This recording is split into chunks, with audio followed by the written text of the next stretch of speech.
Pinball Expo mug from Lloyd. And part 3 is ready. Oh my gosh. 50 hours to put this project together. And it's 3 hours long. So I'll tell you what we're going to do. We're going to make it easy for you. As we go along, I'm going to show you where the different parts start. So if you don't want to watch the whole 3 hours, you could go to the minutes that will display on the screen so you can jump right to those sections.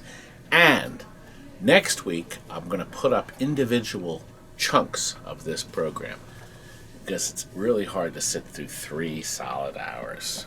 First, Randy Delfell. Thank you so much, baby, for helping me out. If it wasn't for Randy and Becky, who was there too to help, never would have gotten a lot of this done because Randy had an extra camera with him and he had the Sky Cam, the camera on the pole. Wow, what a difference when you have 2 cameras.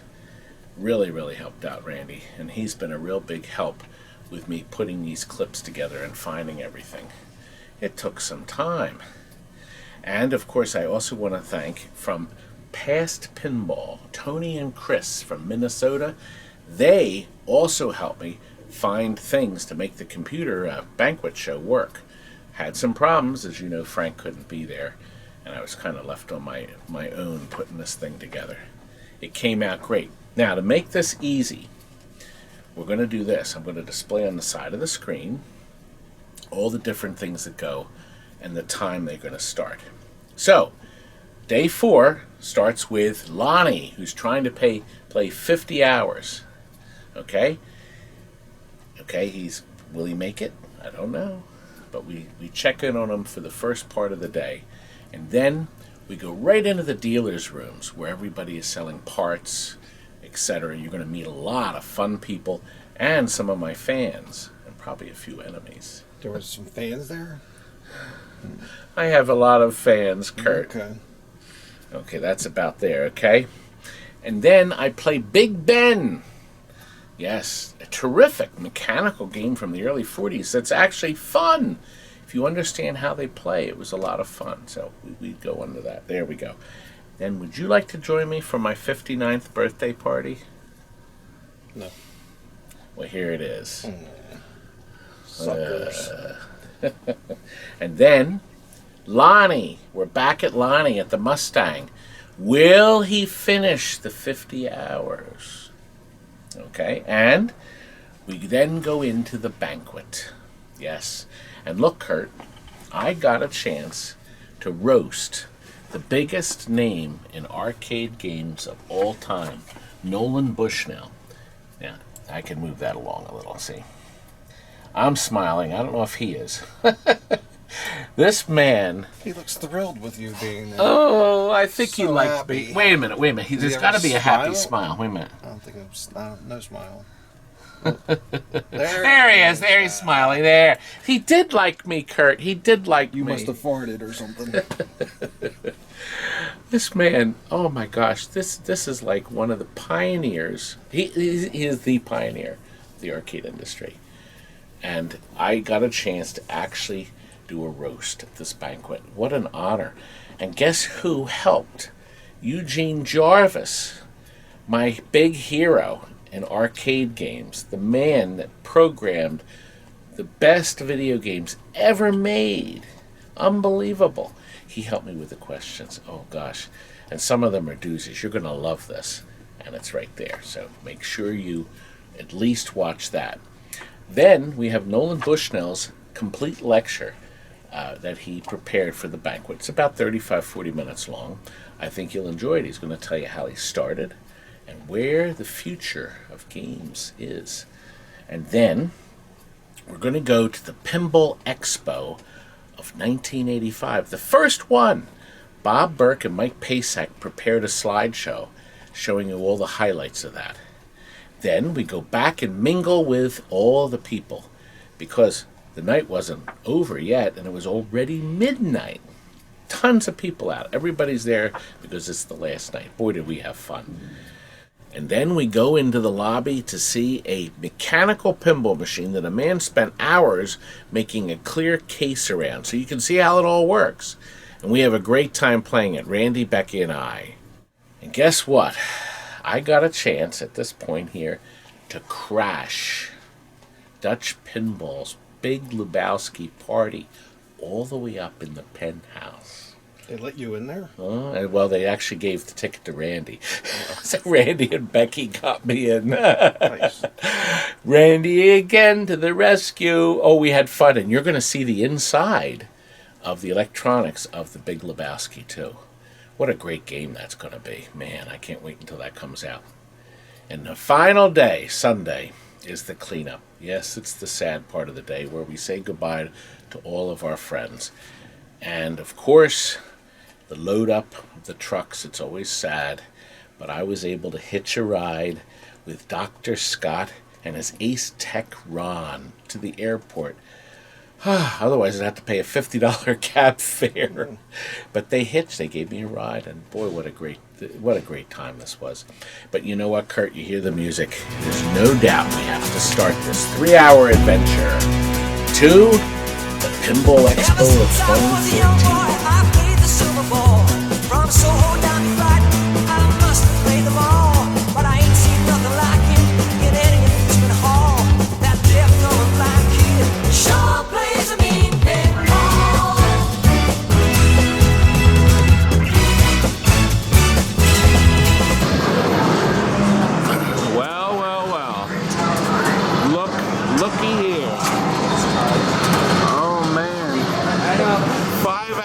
A little under 5 another hours. 5. And another 5.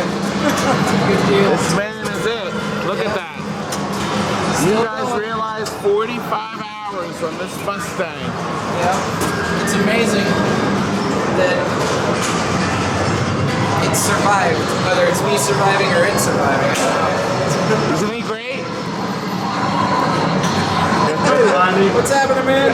We're going to be checking back in soon. I have not had a chance to go see your wonderful collection. Well, you just got to go over there and look. I've been stuck on this for 45 hours straight. I know, I've been seeing you play here. You're here all night. Lonnie, you are coming to the banquet, right? Yeah. Oh, good. Yep. I was just worried he'd fall to bed. Yes. Yeah, I don't know how long I'll be there, but I will be there at least for the auction. And he has a very well-maintained game because he's been playing it for how long? 45 hours. 5 hours and 10 minutes. Only got one stuck ball, right? Yeah, one stuck ball. One It time. wasn't even stuck. And he just shook it. Yeah, it was just sitting on top of one. That's quite a testament to Stern, isn't it? It's up, it goes straight to the right flipper. Because there are a lot of wireframes there, we made it look like a wireframe. We think it blends perfectly. This is one example of mechanical action we had to translate from the original game to a real pinball machine. And this is Curry Starr. This is the man at Tnt Amusements that makes all of these amazing new parts. All these parts that are broken and ruined, and you're able to get them from Curry. Look, there you go. And if it wasn't for Curry, there'd be how many thousand games? Who knows? Who knows? Well, you know how many you've made. Look at these. I just enjoy helping people keep it going. Look at all these wonderful, wonderful parts that he can make. Go on his website. He will make you a happy man. Look, these new stainless steel. I don't need it, but it's sweet. Speaker, aren't they beautiful? They are. Aren't they beautiful? And look, side rails, black. He also makes the Twilight Zone different color housings. They're beautiful. Do you see the side? Yep, those are customized. These are customized by Steve. Yep, Pinball Refinery. There you go. He customizes. Do you have everything that you have on your website now that you do? Yes, but not for The Walking Dead. We're just starting to produce this, so probably next week. And now get this really neat addition to your game. It plugs right in, right? Yes, it's a plug and play. Real easy to install and really jazz up your machine. Oh boy. Oh boy, yes, they have a booth here. And this is Loran, and her husband is the gifted man that makes all of these wonderful color dot matrix displays for all these games. And Randy too. We're not going to leave Randy out, right? Isn't this great? The two of them make all these pieces, and they're currently going to put it into production. They have Lord of the Rings in production now. It'll be released next month. Next month. And who knows what they'll come up with. Can you give us any secrets? No secrets yet. But you know you can bug them if you want your game done. Thank you, Lorraine. I've been to your So website. guys, You do a lot of videos. Oh yeah, and I want you in the next. What do you think so far? Isn't this going to be just terrific? I think it's going to be awesome. Oh man. I've played it at the Pinball Hall of Fame, and I can definitely already see there's already some different changes. The snake head thing is Right. they actually have like the off center. They're not parallel, the flippers. As you can see, it's only 2 months along, but with a 3D printer, they were able to recreate things that they couldn't do. That's crazy. It's going to be really great when it's done. Yeah, I don't remember this either on the. I don't think that girl's from the. It may have been on his original idea. plans. Yeah, that's what I heard. Yeah, very cool. But look, they got all the side art perfected. Python would be so happy to know that this is finally coming about. It's pretty neat to be doing this. What's your opinion? I haven't played it yet, so I will. No opinion yet. Yeah, no opinion yet. And you don't have an opinion yet either. Oh yeah. You like it? Oh yeah. Good. What about the show? Isn't this a terrific show? Great show. Oh man, great. Last time I was here was a couple years ago. It's grown a lot. You can see how it's growing. Yes. And you have to help. I gotta work all those guys out there because their pinball is dead. No, as everybody will find out at the end of this 5-hour video, that it's not dead. Now here is an example of X-Pin's green LEDs. A perfect match for Mystic. Boy, does that look nice. Right next to it, this fantastic new America's Most Haunted that is now shipping.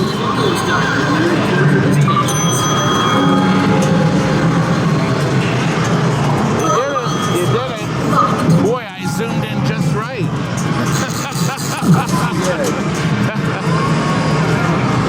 Can't forget Marco. Yes, this is the lady here. Nancy is one of our wonderful Marco people that keep us with all these beautiful displays. Look, these are the displays we use in the shuffle alleys and the pinball machines. They're the only ones that make them. LED displays, wonderful, great service. Now this is Brennan here. He's one of the salesmen. I gotta tell you something. Yesterday, or Thursday, Kurt, one of the guys at the shop, said we need this part from Marco. And I said, okay. And I did my phone and I clicked it and I sent the order to Brennan. And about 5 minutes later, Brennan clicks back and says it's being packed and shipped, right? And then 5 minutes later, or 10 minutes later, I walked into one of the rooms and there's Brennan. I said, Brennan, I never met Brennan before. I said, Brennan, you're not the same Brennan that I just ordered parts from. So here he is, he's doing work here on his laptop. While he's at the show, he's processing orders. But he couldn't be more handy than that, could he? Oh, man. Now Marco is also helping with the new Python game. Yeah, and also The Walking Dead. Isn't that great? Now you have a face to the company. Okay? Now look what we have here. We've got fresh new young players who love pinball. I heard yours is favorite is Cyclone. Cycle, what's your favorite game? I don't know. I like the Getaway. The Getaway. And what do you like the most? The Getaway. The Getaway.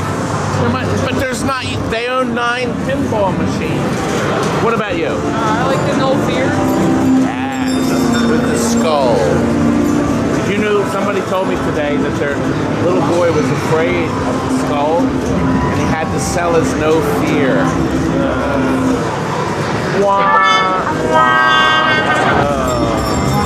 And what part of the state did you come from? Living, breathing Wisconsin. You drove from Wisconsin? Yep, I'm from Milwaukee, he's from Green Bay. Wow, are you just here for today? But they're here, they're going to be here till 6 o'clock. The dealer's room is open till 6. And then the free play room is open until 6. And everything closes for the banquet. Well, good, you came for a good day. You're going to have a lot of fun. Now remember, there's more rooms. Not only is that room, but then, okay. You make sure you hit everywhere. Oh, yeah.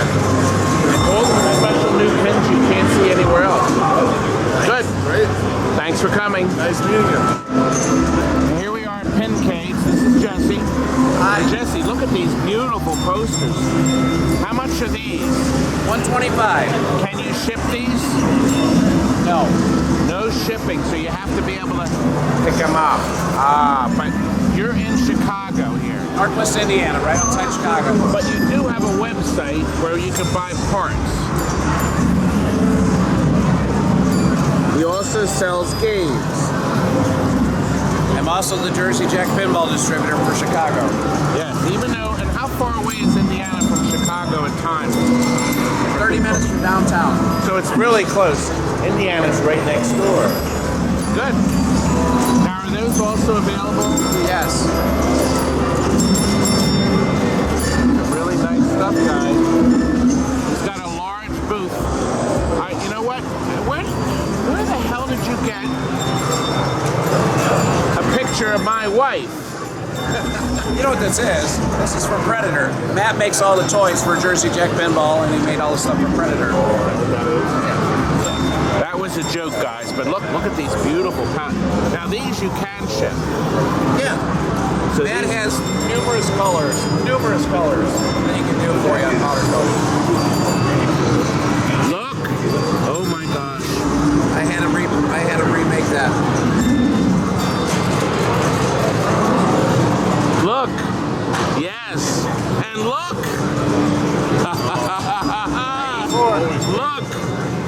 Look who makes them, guys. Remember who makes them. Back Alley Creations. That's right.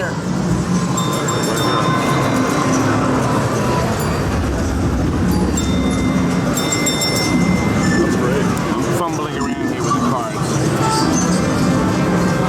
So who are you on pin side? Volcano. Oh, yep.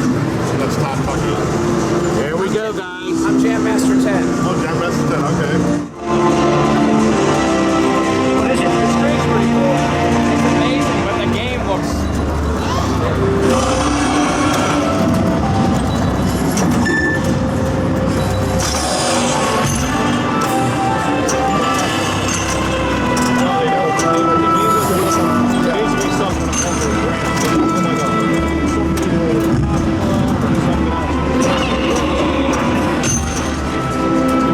Beautiful game.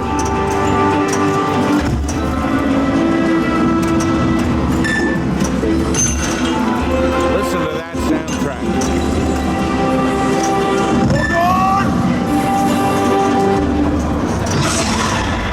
Here is Sega's Temptation, an electronic smash hit, and it uses what they call the LEBOWSKI system.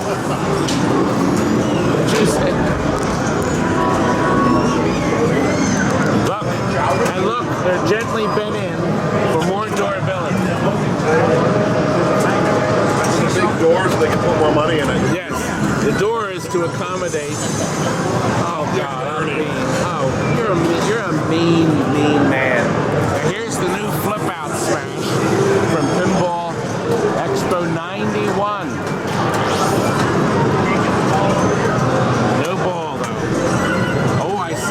Yes, we got a pop-up or stuff. Isn't this neat? The Data East cabinet, a very unique piece of equipment. What a clever idea.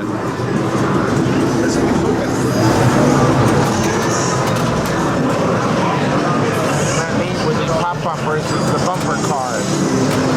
Pop bumpers, bumper cars. Isn't that sharp?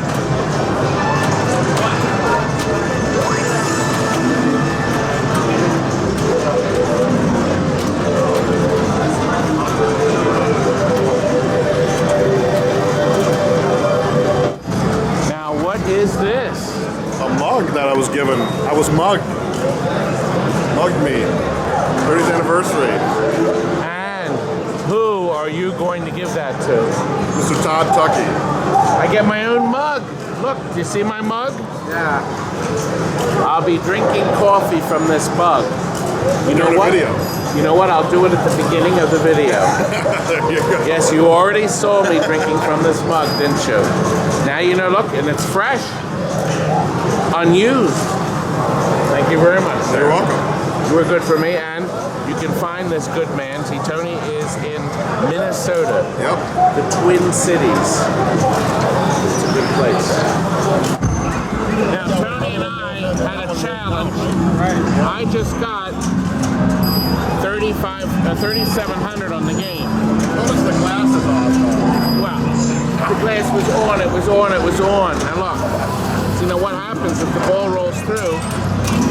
Isn't that neat? Now you have 2,000 and 1,000. So if these balls go through and drop at the right place, I didn't drop it fair enough. That wasn't fair. See now it's up to... Now we're going to do the second one. Right, but it doesn't seem to want to go down. This must have rolled too far. There we go. That will go down. Drop that down. Needs a little WD-40. It needs a little bit of oil. And then if you go here, now Tony, you're going to reset it, and then you'll see everything drop down, and then he's going to see if he can beat 3,700. Yeah. Now, if I end up winning, he's going to take me out to lunch. There you go. What if I win?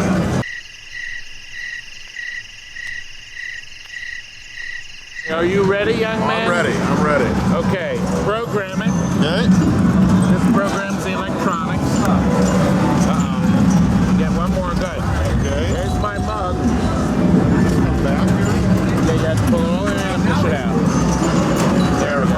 Okay. It is loaded. Manual ball load there. It's the manual ball launch. Here it goes. Oh, okay. I see what I gotta do here. Okay, now in fairness, that was the first ball he shot.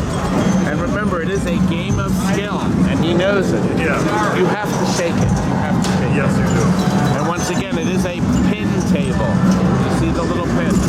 Now he understands the shaking. Oh yes, 100 Hey. points. We got some work to do. Maybe a little startling. Now let's say yes, 1,000 points. Ooh. I'm starting to shake. That's hard to replicate, though. Well, you got to get up to 3,700. I think that's what I meant. That's it. Oh, Shoot. well, he does get 50 points. Thank you. You want to wait until that drops, otherwise you're That's gonna right. hit the I other lost the ball because Yeah. he hit the other ball.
Where should we go for lunch?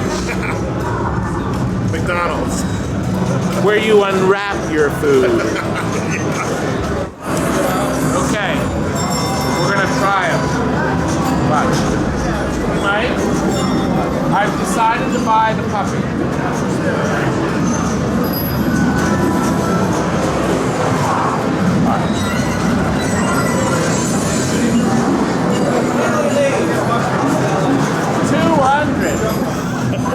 And you won't have to buy any more dog food. I don't buy dog food. She's my food.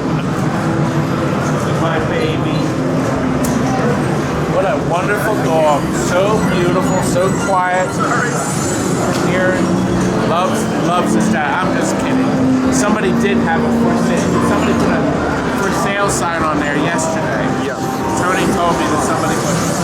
Mike didn't like that, so I figured I'd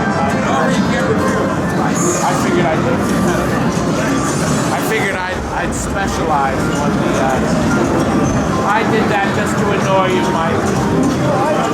You know who he is. He's one of the two big ones here that put this wonderful, wonderful, wonderful, wonderful show together. Oh man, and that man back there, partially responsible, along with these two guys. So you get those green targets. In other words, if the target down, the target down here is just points. You gotta get the 4 greens first. Then you have to get the 4 yellows second. You're not getting any. Well, you got one green on the sky right now. Doesn't this look nice with LEDs too? Yeah. I like that little LED. We've come away from lunch, and Tony thinks that this pile of onions here looks like the Gottlieb shooter rod. It does. We have our custom lunch. We decided we'd slip away from the hall. Me and Randy's all excited, and Becky. Randy and Becky. Randy and Becky. He's not just Randy and Becky. Oh, God. We'd like to see an egg roll. There we go. That's rolling. And that's rolling, baby. Oh, boy, is that rolling. That's it. There we go. Look at that.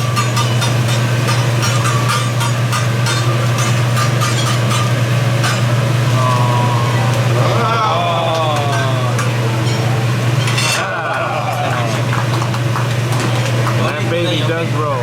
Thank you, sir. And there is our finished product.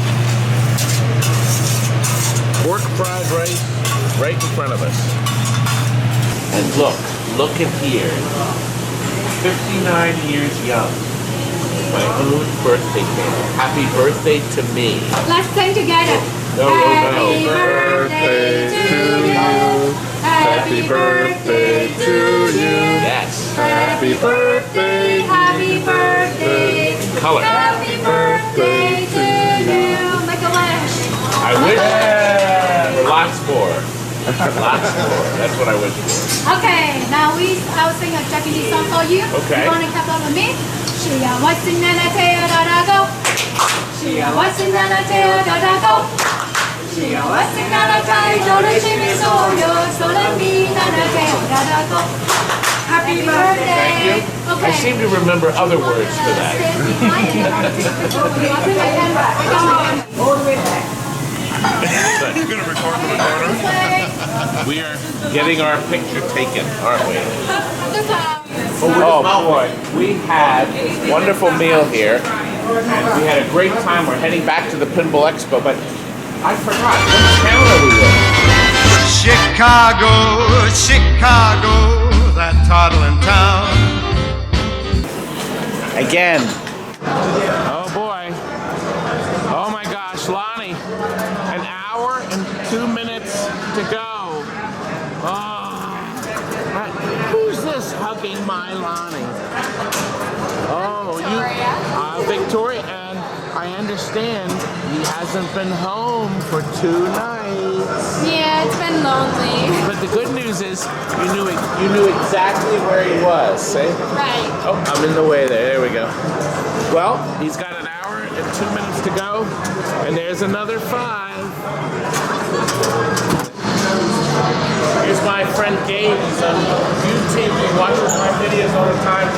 Here are my entries for the PINBALL Expo. He's going to do the flip-out tournament. He's going to do it instead of me because I can't play. He can. In 5 minutes, Lonnie will have finished playing the Mustang Pinball for 50 hours straight. He's 5 minutes away from finishing playing Mustang for charity, the Make-A-Wish Foundation, and he's going to finish in 5 minutes. It's right next to the tournament play. It's cool. Oh, yeah. I was filming at that time. All right, the count's down to 3 minutes, folks. If you make it, I'm going to put another. I'm going to put a 50 in there. There we go. Is it going to do it? Water.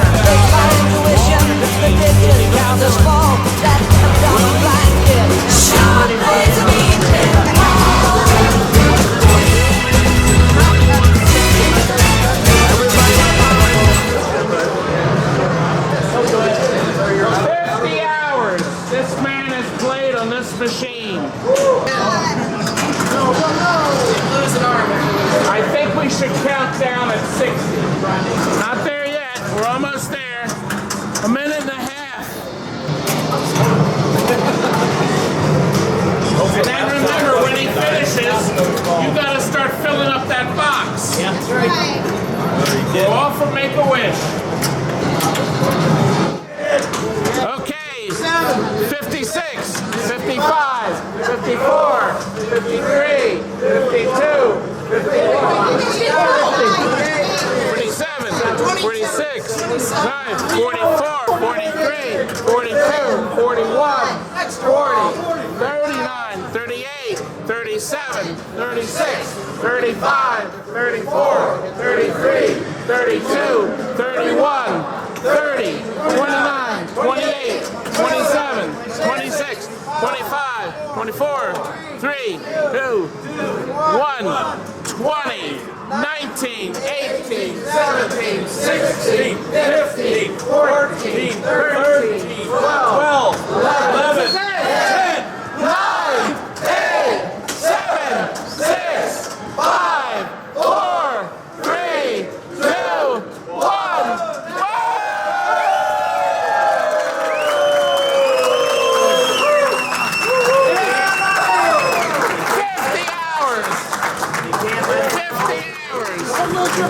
Alright,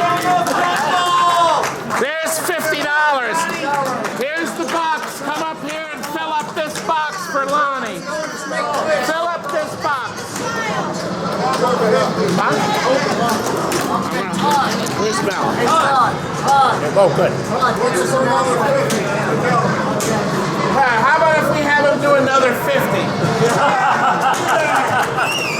Everybody see it? So look at that. Wow! What?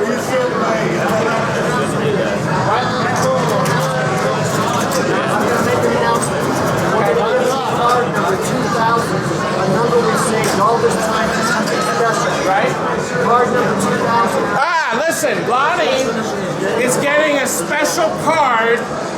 I know you know these. These are the collecting cards. Walter's Days collecting cards. I have one if you want one too later. But Lonnie is getting a special one that they've reserved for somebody very special. He's getting card 2000.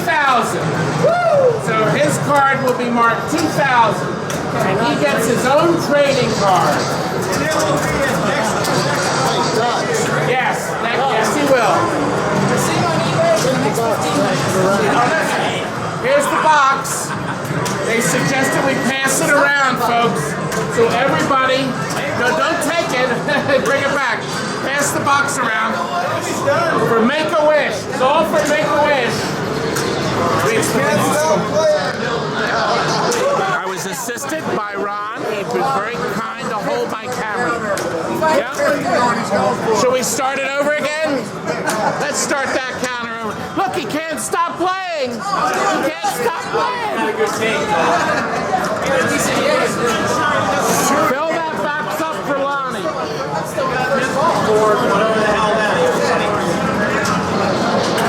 He's done it and he's still addicted. You can't get him away from that machine. The grand champion is all that matters, right, Anna? Maybe we should unplug it.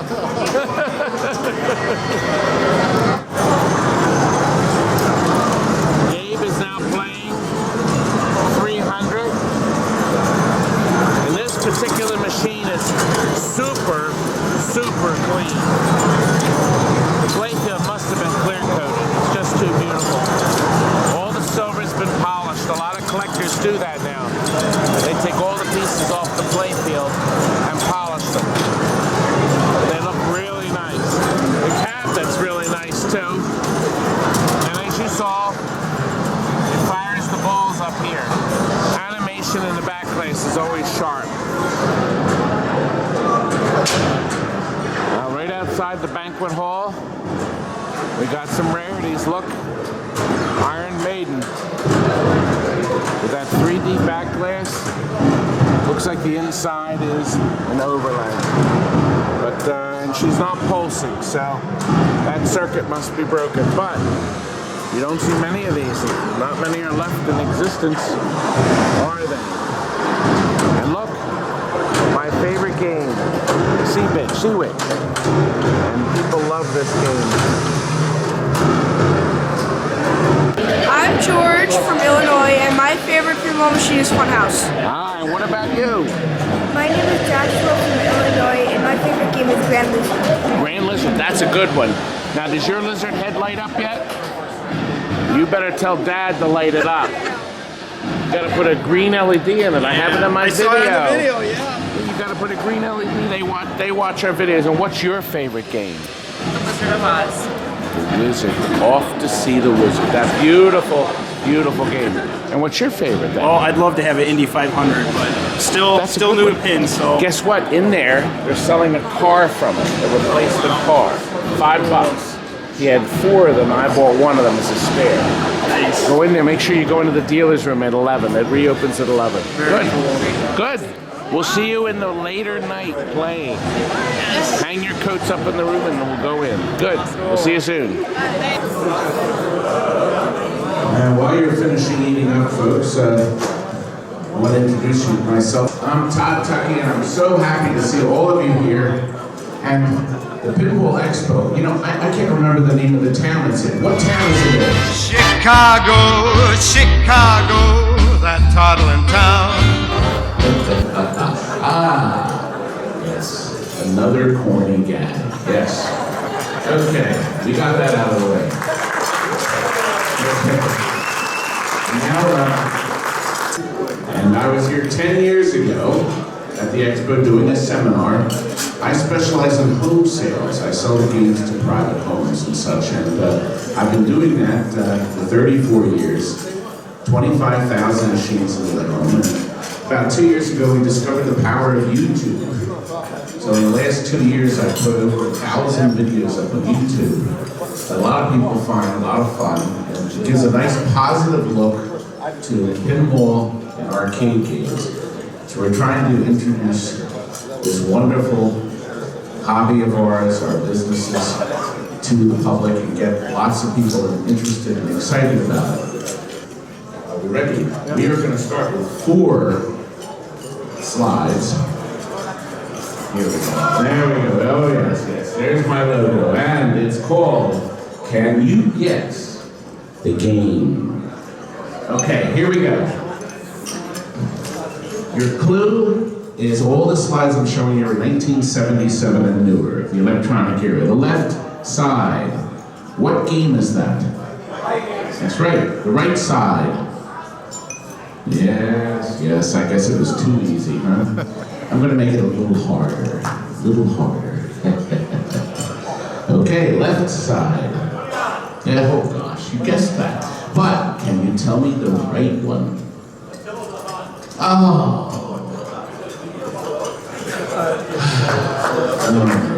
Okay. Now these should be easy. Left one? Yes. No. The man is sitting to my right. Space Rider. Hey, the one on the right. There we go. That's good. That's good. Our last cabinet slide. The left one. That's right. And we have one to play in our play area. Beautiful Frontier. And the right one? Yes. Alien. Here, good. We did hear it. Alien Poker. And we have 5 play fields to show you. These are going to be a little tougher. A little tougher. Here we go. That's it. You guessed it. You guessed it. Okay, let's make it a little bit harder. Yes, well, that's right. The official name is Escape from the Lost World. A terrific, terrific game. It's finding new popularity. I guess you've all known that. All these games that people kind of shrugged off from years ago, TX Sector, a lot of games, Robo Wars, even Escape from the Lost World, are now finding brand new fans that really love these games. Okay, let's move on to this one. Dungeons and Dragons. Thank you. Are you right? Dungeons and Dragons, yes, from Valley. And our fourth slide is, which one is this?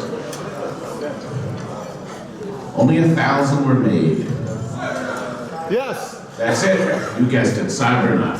And you know, I still have 4 of them in one of my racks to sell. Our last slide. Now this is a tough one. Very few were made.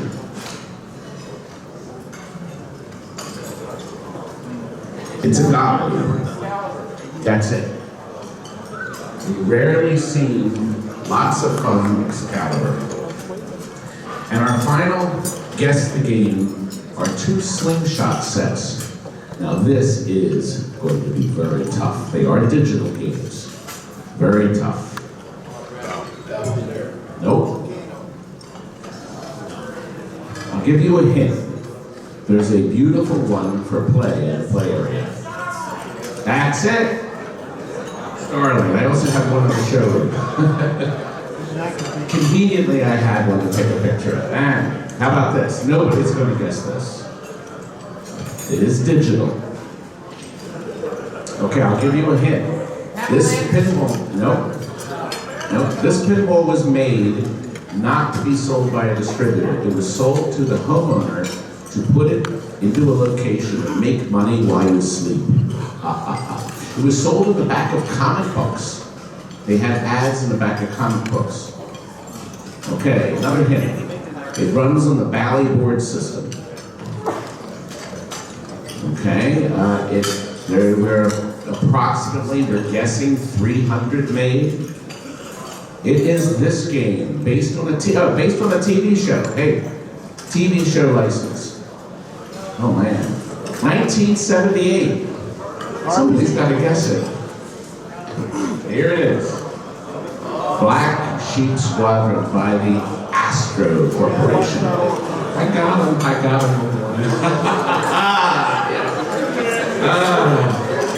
I confused Mike. Oh man. Well now, we have a very special question and answer period for our guest of honor, Nolan Bushnell. And we have come up with some questions about his days at Atari for him to answer. Now, this is with the assistance of Eugene Jarvis. Okay, Mr. Bushnell, are you ready? This is going to be cool. I think you'll like this. Now, question 1. What Atari game should have come with one of these as standard equipment? Now remember, Mr. Bushnell answers. Standard equipment. This should have been supplied. Indy 800? No. Oh, the great big pinball, the Hercules? There it is. You see, playfield's just too big. So, you need one of these. And we have Hercules in the front. That's me. And you slide right under. That video is on YouTube, so you can see that. The good news is we only have a little sound here and there. Okay, now, next question. We stumped them on one. Now, Atari made one game. By the way, all the games were featured during Mr. Bushnell's period. Okay. Atari made one game, thank you, Andy, that you could play from both standing and sitting. Mr. Bushnell.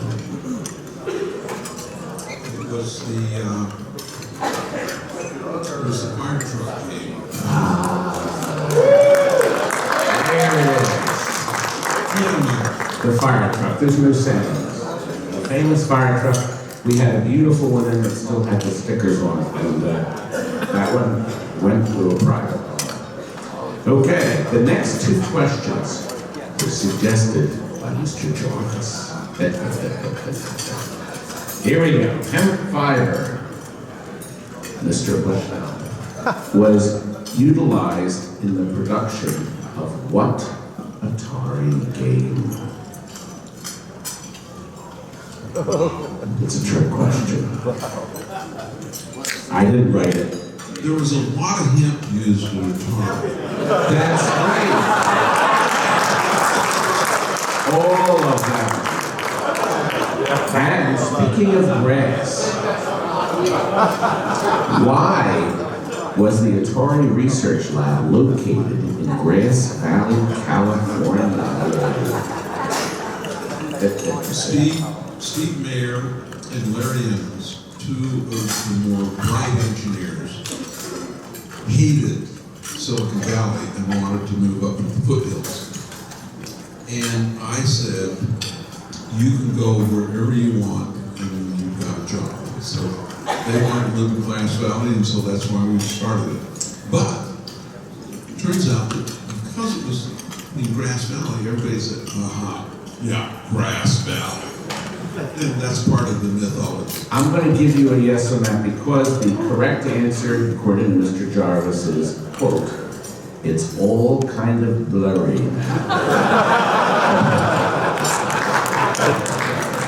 That's actually a better answer. Okay, what Atari machine was based on a popular cartoon character but never released during your period? You're not supposed to answer it. He is. Yes. That was after my time. It was. Uh-oh, somebody's going to get shot in the lab department. Okay, well then we're going to give him credit for that. Okay. Now, the next 7 statements I'm going to read to you, only 6 of them are true. Only 6. Okay? Now, Mr. Jarvis is going to tell us which one is the false statement, but we're going to let you guys find out which one you think is false. We're going to do it by a show of hands. I'm going to read all 7 statements, and then you are going to tell me a show of hands. We'll reread them. We'll do it quickly, don't worry. And then we'll see who is right, and then Mr. Bushnell will tell us the correct answer. Number 1, Mr. Bushnell created the consumer video game industry. Number 2, Mr. Bushnell created the arcade video game industry. Number 3, Mr. Bushnell created the first wide-body pinball machine. Okay. Number 4, Mr. Bushnell sold over 1 million tons of mozzarella cheese. Number 5, Mr. Bushnell pioneered electronic mapping and navigation, GPS. Number 6, Mr. Bushnell delivered pizzas with robotic drones. And finally, number 7, Mr. Bushnell was one of the first investors in Apple Computer. Okay, now, he's not going to answer yet. We're going to ask all of you now. How many of you think that Mr. Bushnell created the consumer video game industry? There's 1, 2, there's a couple. Good. Okay, number 2. Did he create the arcade video game industry? Is that false? I mean, false. I'm sorry, false. Not true. Boy, I moved that up. Number 3, Mr. Bushnell created the first wide-body pinball machine. Any of you think that's wrong? He keeps raising his hand. Okay. Did Mr. Bushnell sell over 1 million tons of cheese? Is that false? He didn't do it? Anybody think that's false? Okay, there's we got a couple. Did Mr. Bushnell pioneer electronic mapping and navigation? Is that false? We got one there that says it's false. Did Mr. Bushnell actually deliver pizzas with robotic drones? Is that false? How many people think that's wrong? Good. We've got 2. And finally, number 7. Was he the first investor in Apple computers? Is that false? Well, we got more hands. Well, Mr. Bushnell. There's actually several that are incorrect. Mr. Jarvis, your head's going to go. I really believe that the first consumer video game title goes to Magnavox with the Odyssey game. Okay. Because though we started with computer space, which was 2 years before Magnavox. Magnavox actually hit the consumer market before the Atari Pong did. Okay. Number 1, so that could be false. Okay. Okay. Probably is. Go ahead. The second false is that I did not invest in Apple. I could have had a third of Apple computer for $50,000. Okay. Now there's a nuance there because I supplied them the very first chips for the Apple I. That was a 6502, the same ones that we're using for the DCS. And Steve worked for us, and I just let him have some parts for free. So, is that an investment? Probably not. But I definitely turned down the third, which I actually regret, on that. 100 million tons of mozzarella is too much. Too much? It did say over 1 million tons. No, 1 million tons. 1 million tons. That's not a whole lot of pizza. Over a lot of period of time, I was just trying to go through the backwards mathematics of it. And I think that's over 10 years of Chuck E. Cheese. I don't know. It sounds like it is. Okay, so probably makes sense. Okay, well, the correct answer was what we thought is this. That's right, and that's the info I had, that you passed up what Steve Jobs offered for a third of the company for $50,000. That's absolutely true.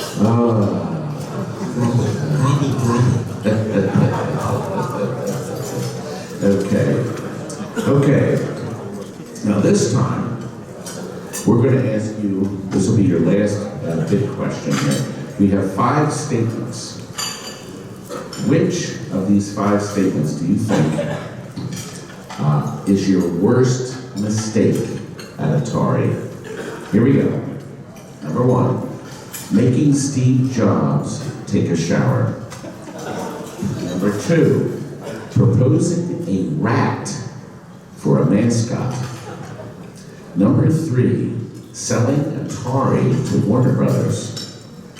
Number 4, losing Steve Ritchie to Williams. And number 5, putting the electronics into the bottom of a pinball machine. All of those are worthy nominations. For me, clearly selling to Warner was the worst thing because, those bozos could not organize, well, I won't go into that without profanity. Steve Ritchie left after I left, and so I can't take responsibility for that. And I think that Steve has always, in those days, needed a shower. So that was a really good idea, no matter what. And I forget, there was one more that I did. Proposing a rat for a mascot. That was actually a good idea. Okay, and that's not it. And how about putting the old electronics in the bottom? Boy, in the early days, electronics were really ill-suited for a pinball machine. And so wherever we put them, there would have been a mistake. I have another question for you. What was the alternative name for Pong? You came up with Pong, but what was the original title of the Pong game? It's a trick question too. We marketed in all the British colonies as Ping. And because in the UK, Pong means bad smell. And our distributor there came to us and they said, of course, you've got to market it under a different name. He says, would you want to go into a bar and see the word "fart" on the front of your name? So in the UK, Australia, New Zealand, and I actually think Canada too, we just Xerox the name Ping on the game instead of Pong. Ping. There we go. And now the last question, the real last question. This fire extinguisher should have been shipped standard equipment with which one of your gamers? I didn't come up with that question. There are actually several. The first one. Hercules. Oh, I was told this one. Oh, the Atarians. Yeah, that was a incendiary device. It was definitely incendiary. Okay. Anyway. Well, Mr. Nolan Bushnell has been described as an entrepreneur, an engineer, an extraordinary innovator, and named one of Newsweek's 50 Men Who Changed America. And did he stop after starting more than 20 companies? Well, now he's on board with a new company making educational software using video game technology that some say will be his biggest success of all. So now, let's take this moment to salute Mr. Bushnell and enjoy the rest of your dinner. Thank you.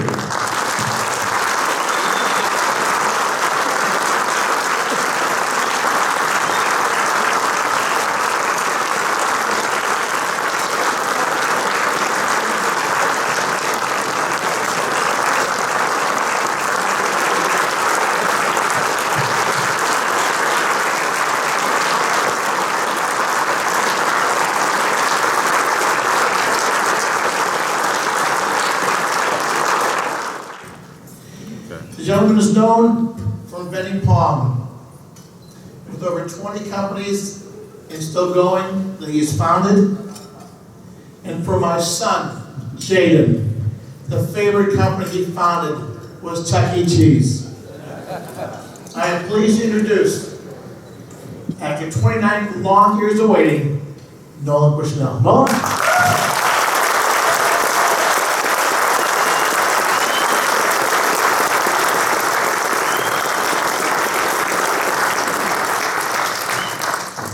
You know, I'm kind of embarrassed. It sounds like I'm playing hard to get or something like that, but you gotta understand, you think of me as kind of this business guy, and that I'm really an engineer. I like to invent stuff. And you can't invent stuff when you're on airplanes running around the world. And so, it's always a trade-off. But I thought I'd start out a little bit with some history. People kind of like that. I started out as an entrepreneur, I was 9 years old, because I was a ham radio operator.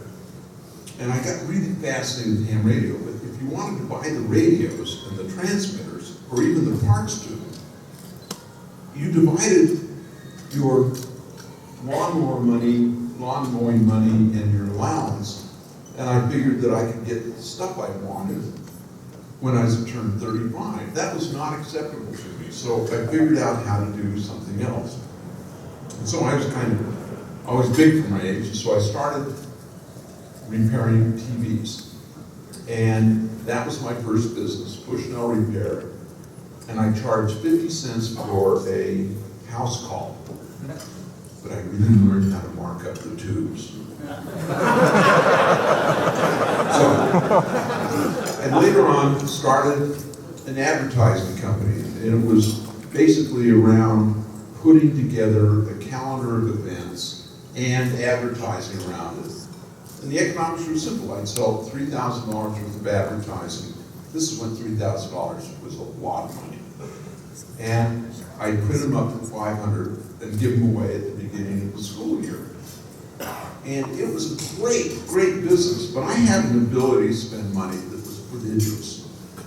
And so I decided the only way I was going to be able to save the money I made in the summer was to get a fun night job, not to make that much money, because it was a minimum wage, 75 cents an hour, but to keep me out of harm's way. And it worked like a charm, but it turned out that I was good at it and ended up managing the amusement park, that amusement park's game center, which was, I had 28 midway games, 150 kids working for me, and 2 arcades. That's really important because the 2 arcades gave me the understanding of what a coin-operated game needed to make and about how much they cost. Then, at the University of Utah, that video screen right there on a PDP-1 was magical. A guy named Steve Russell at MIT in 1962 programmed a game called Space War.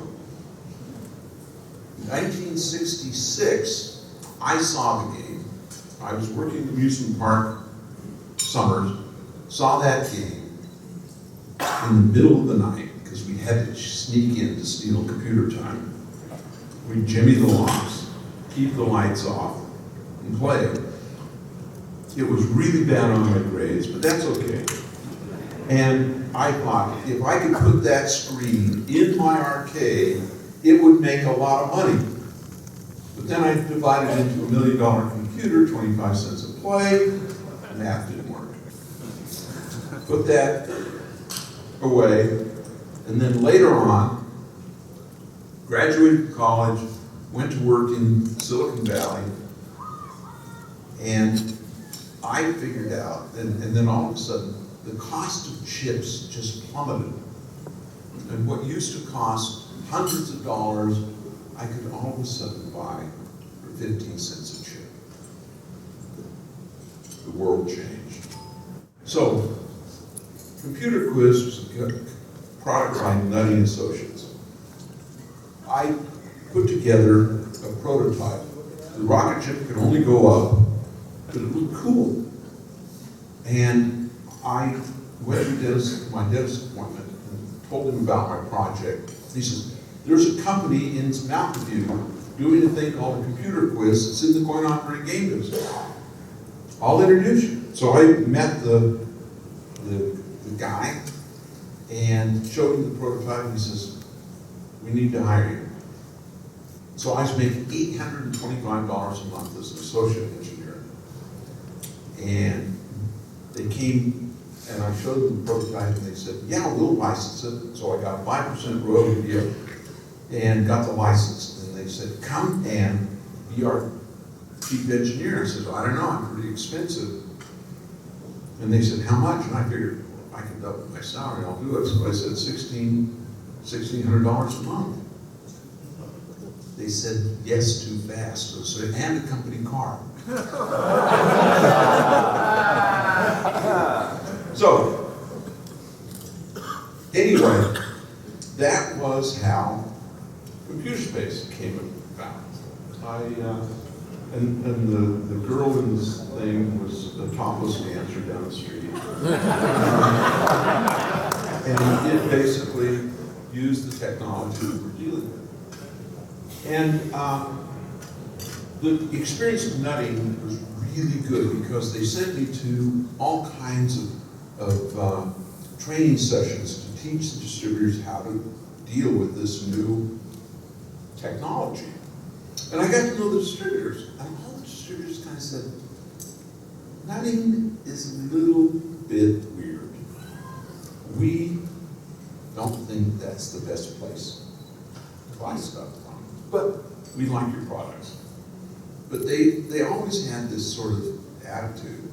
And pretty soon I started noticing that the guys that were running Nutting at the time were about as smart as a sack of hammers.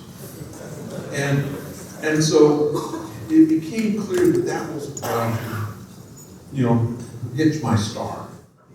So I decided, and this was fall 1971.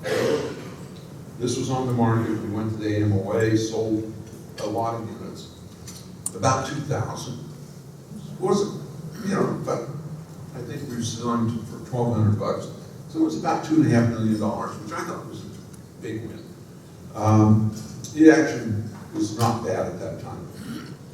But I decided I wanted to figure out a way to do something more. So I went to Nutting and said, I need a big stock option. I want to be a big portion of the company. And I want more say in how this place is managed. They said, no, you stay in the engineering department and that sort of thing. So I decided I got to get out of this madhouse. So during the time, I had started a route. I bought the prototypes of the computer space, put them on locations. They earned like a lot of money around college campuses. And then I bought some pinballs. And so we had pretty good cash flow going. And the royalties from computer space. And I decided I need a little bit more of a cash flow. So I flew, I was on, let's see, I had an appointment to teach a training session at Empire Distributing here in Chicago. How many of you remember Gil? Yeah. Gil Kidd. I said, I need to meet a mucky muck at Ballard.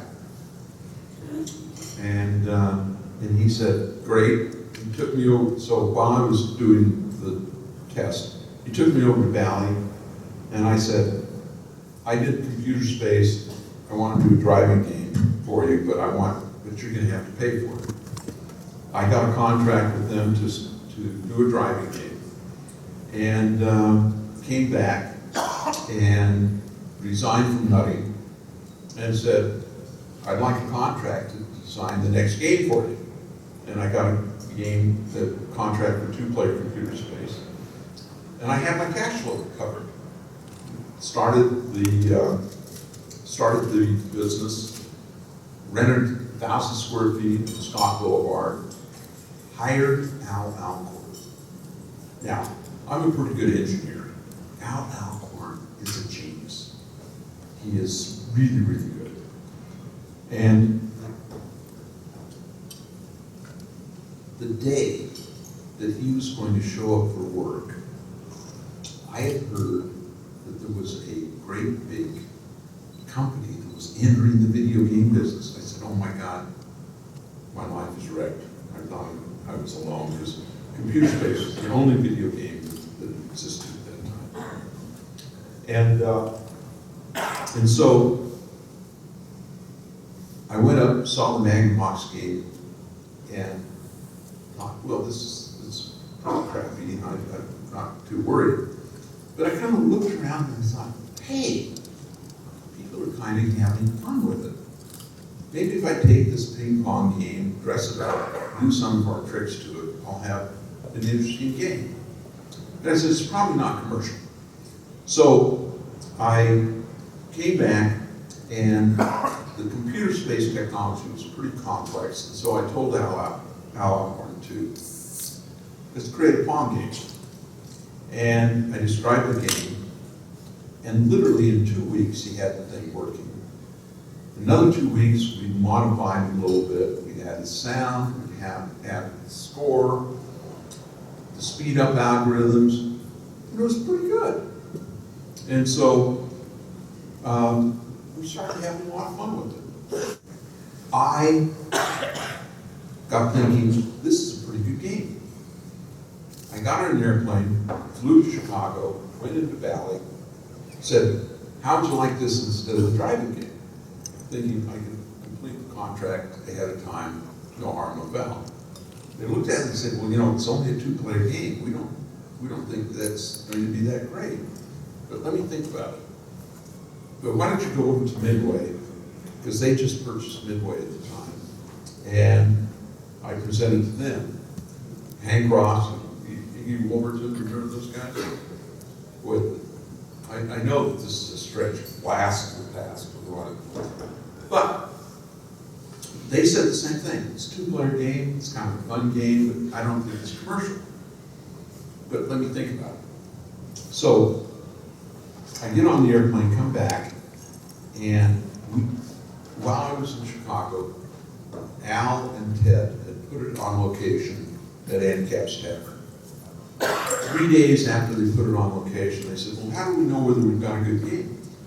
I said, well, you know, if it can do $5 a day, you've got a reasonable business. If you've got $10 a day, it's a great business. If you've got $20 a day, it's never happened before. This was in the early 70s. Well, all of a sudden, 4 or 5 days into the test, the machine failed. Got a call, says this machine is no longer. So they went down, opened it up, the cash box had been completely filled up, could not take any quarters. I thought to myself, we can fix this problem.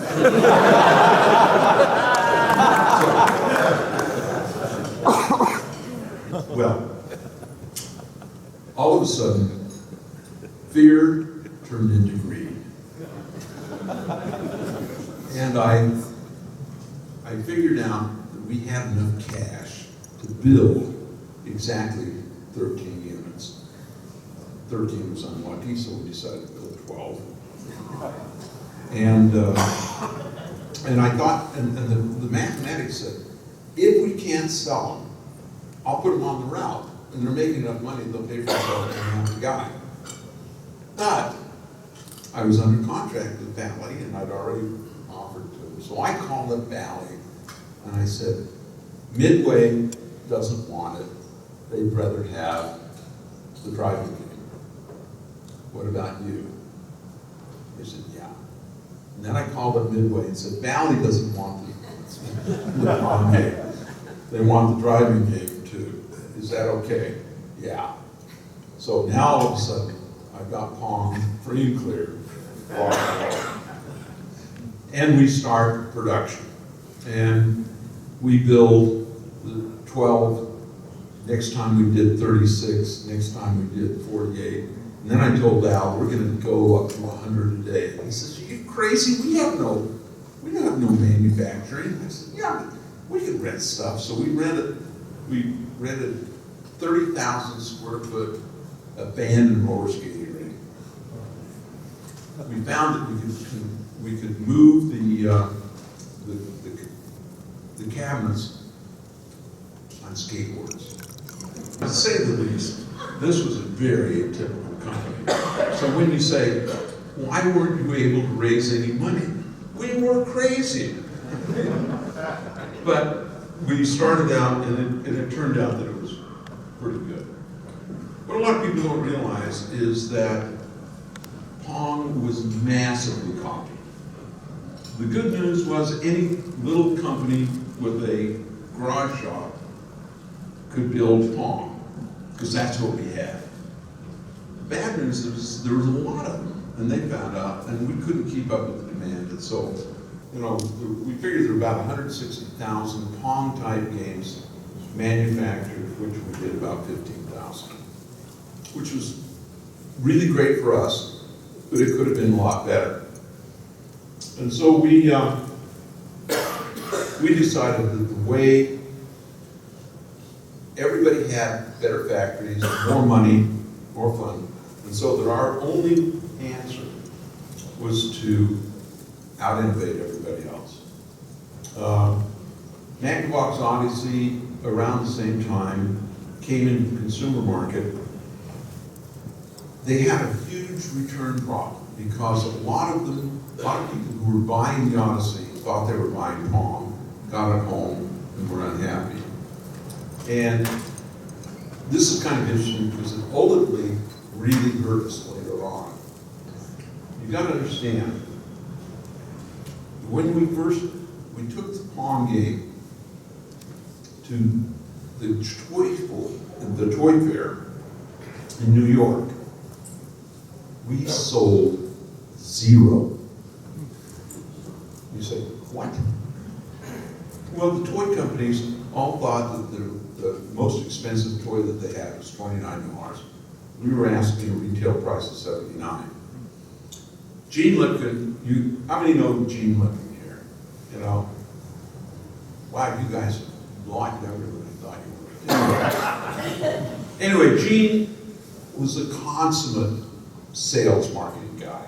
And we tried going with TV guys, we tried doing that, and we were kind of getting nervous about it. It was about 2 months after the toy show. And he called Sears Sporting Goods. And it turns out that Sears does home pool tables, ping pong tables in the winter. And the year before, they had a consumer pinball that they totally sold out. And so the buyer thought, aha, pinball, pongs are in bars, pinballs are in bars, pool tables are in bars. This is the right thing. So he called, and the next day, the buyer was on our doorstep in Moscato. And he came in and said, you know, I'm kind of interested in this Pong product. We were sitting around, and he says, well, you know, how many can you build? We had no clue. We hadn't really thought about it that much. So I said, let me get back to you on that. So we went out and told them, my head of manufacturing says, I think we can do 25,000. So I said, went back into him, I said, I think we can do about 75,000.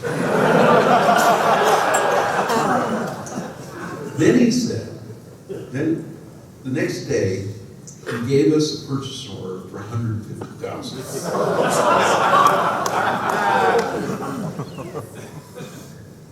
What I didn't understand is the power of the plausible possible.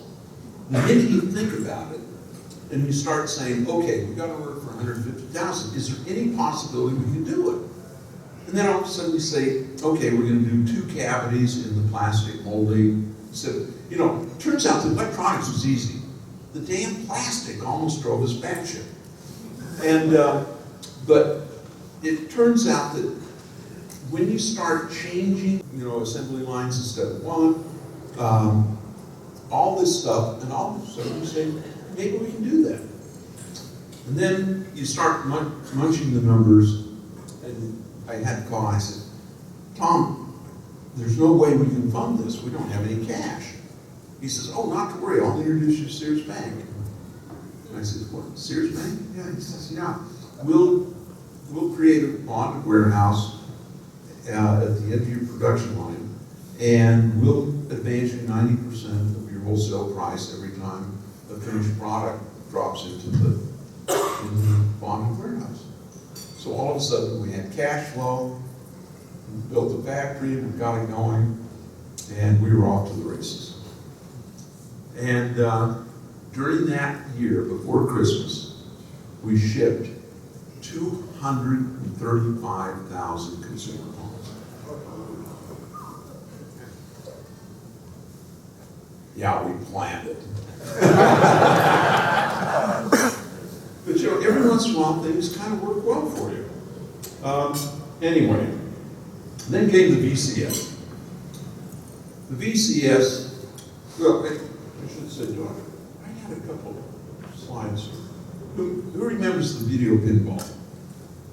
We had this idea of doing these custom games.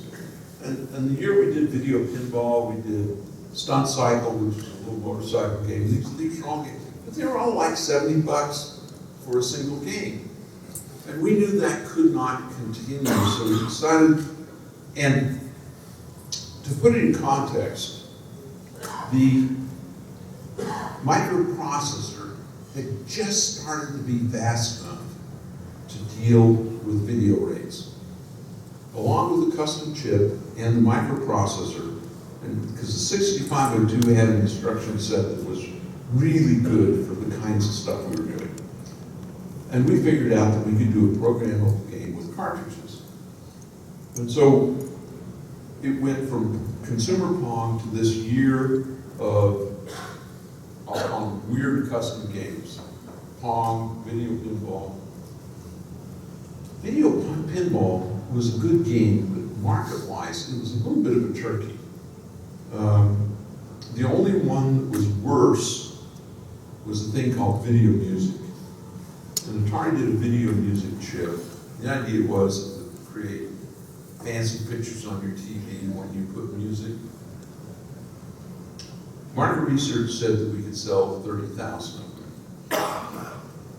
Manufacturers said, well, we're going to release chips for 10,000, but we're only going to build 500. I think we sold 6 at full price. It was, wow, it was a face plant. Every once in a while, if you're out in the sticks somewhere in a cheap motel and you go onto the cable TV, you'll actually see a video music playing various music to load up a channel. But that's the only thing it's ever been good for. I figured out that we could not compete with Chicago in the pinball business. We had at least $100 cost of goods sold disparity between, I mean, Chicago had manufacturing, die stamping, what have you. And we also had a freight disadvantage, that if you were shipping from California to New York, probably had $100 there too. And so, if you had a 1-player pinball, 2-player pinball, a 4-player pinball, it was pretty much generic pricing. You couldn't really jump that much from it. And so I said, the only way we can enter the pinball business is in the non-standard or novelty pinball business, because we have to get a bounty on innovation. Otherwise, it doesn't make sense for us. And so we created the white body pinball. And we were able to get enough extra margin, higher price, in order to pay for that cost differential. And we did several pinballs, and they were pretty successful. They earned good money. They were bigger. A lot of people loved them. They earned more. And so we had a business going. And then I sold to a Warner, and all the people kept saying, well, why don't you do a regular pinball as well? And Warner, after I left, decided they would do a regular pinball. And I was just shaking my head, because I said, you know, these clowns, how could they possibly do that? Don't they understand that we have $200 disadvantage, and that if you try to get into the standard business, you would have a marginal business at best. I think they produced 3 pinballs that were regular pinballs and then closed the division. Because the economics just didn't make sense to do a pinball in those days. But anyway, just thought I'd pass that along since you guys like pinballs. And I like pinballs too. I mean, I love them. Did you know that first contract with Bally was not just for driving the game, but for a pinball design? We created a 3-level pinball for Bally that was Earth, Heaven, and Hell. And what it was is there was a shooter, you know, a plunger that was in a playfield that was about this width big, but the ball would go all over the side. And it was in greens and browns and sort of earth tones. And the play was kind of fun. And if you hit a certain spot, you could be banished to hell, which would drop you to this play field below that had extremely active bumpers, and it was all in reds and oranges and yellows, and it was very, very active. And then if it drained, then it would come back up to the regular, the earth level. And then of course, if you hit some of the specials, then the ball, it wasn't physically there, it would just go into a captured hole, and then there'd be a new ball that would be launched up into hell.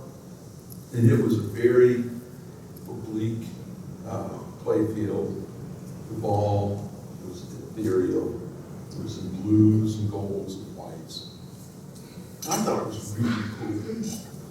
Bill Downey never produced it, but Win Some, Lose Some. I mean, the number of games that we've designed that never got produced, it just drives me bad shit, because some of them are really good, I think. Because I believe that the only arbiter really should be the public. And you gotta take some chances sometimes. In the late 1975, I got thinking, you know, we're selling these coin-op games. I think our prices were up to about $1,500, $2,000 at the time. And I thought to myself, we're selling these games for $2,000, and during their life they'll earn $30,000 or $40,000. I'm on the wrong side of this equation. So I thought, selling. I want to be in the operating business, but I don't want to compete with my operators. I don't want to compete with the people that I'm selling games to. So I have to create my own location. So I said, okay, I'm going to create an arcade, and I'm going to attach a restaurant as a life support system. And if you've ever tasted Chuck E. Pizza, you know what I'm talking about. But I felt that I needed another gimmick. And the most successful pizza parlor in the area was called Pizza and Pipes. And it was great, but they had to have an organist, and they had an organ thrower that had been sort of disassembled around on the walls. And I thought to myself, okay, I can't grow a big business on a antique pipe organ, so I have to make a whole bunch of hoo-ha that I can replicate. So I went to an IAAPA show, an amusement park show, and found a costume. And the costume was for Coyote Pizza. And Coyote Pizza was what we were going to do, and we were going to have a sort of a show, Roadrunner Coyote kind of thing. And took it back, took it into engineering, and said, make this guy talk. And a couple of weeks later, came back and says, how's the coyote doing? He says, what coyote? And I said, the coyote costume I gave. And he says, it's not a coyote, it's a rat.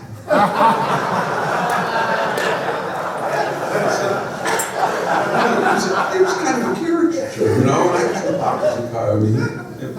He says, you know, coyotes don't have big pink tails.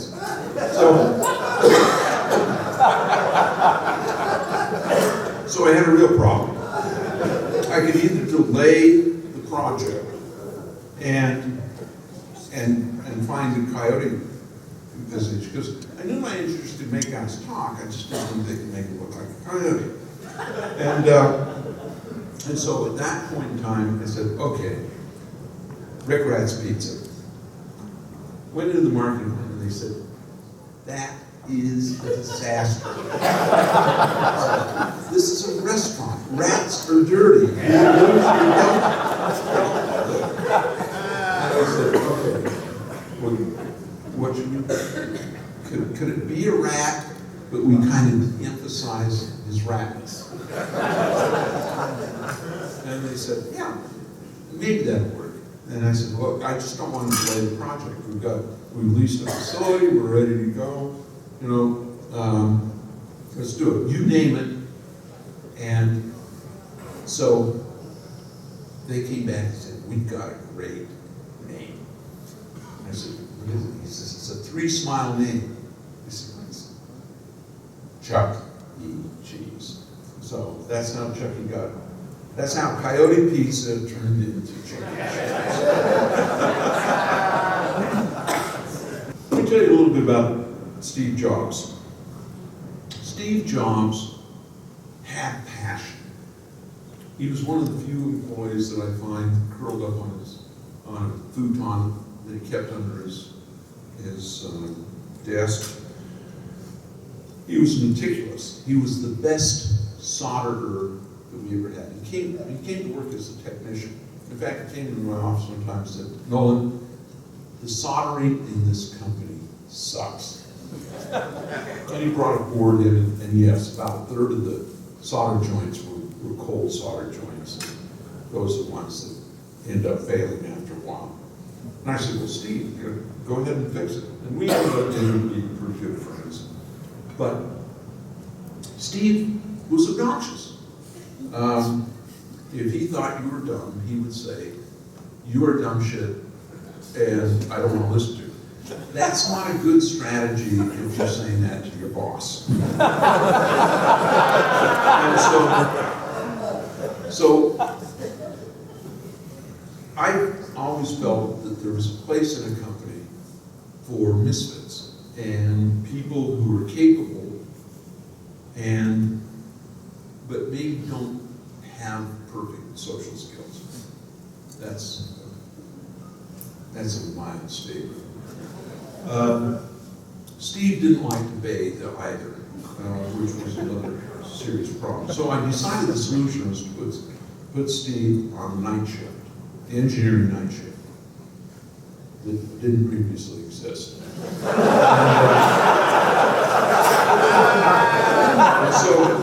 So the whole idea was having there, but also Wozniak, and I knew he and Wozniak were great friends, and I knew that if Steve was on the night shift, Woz would be there too. So I looked at it as hiring two Steves for the price of one.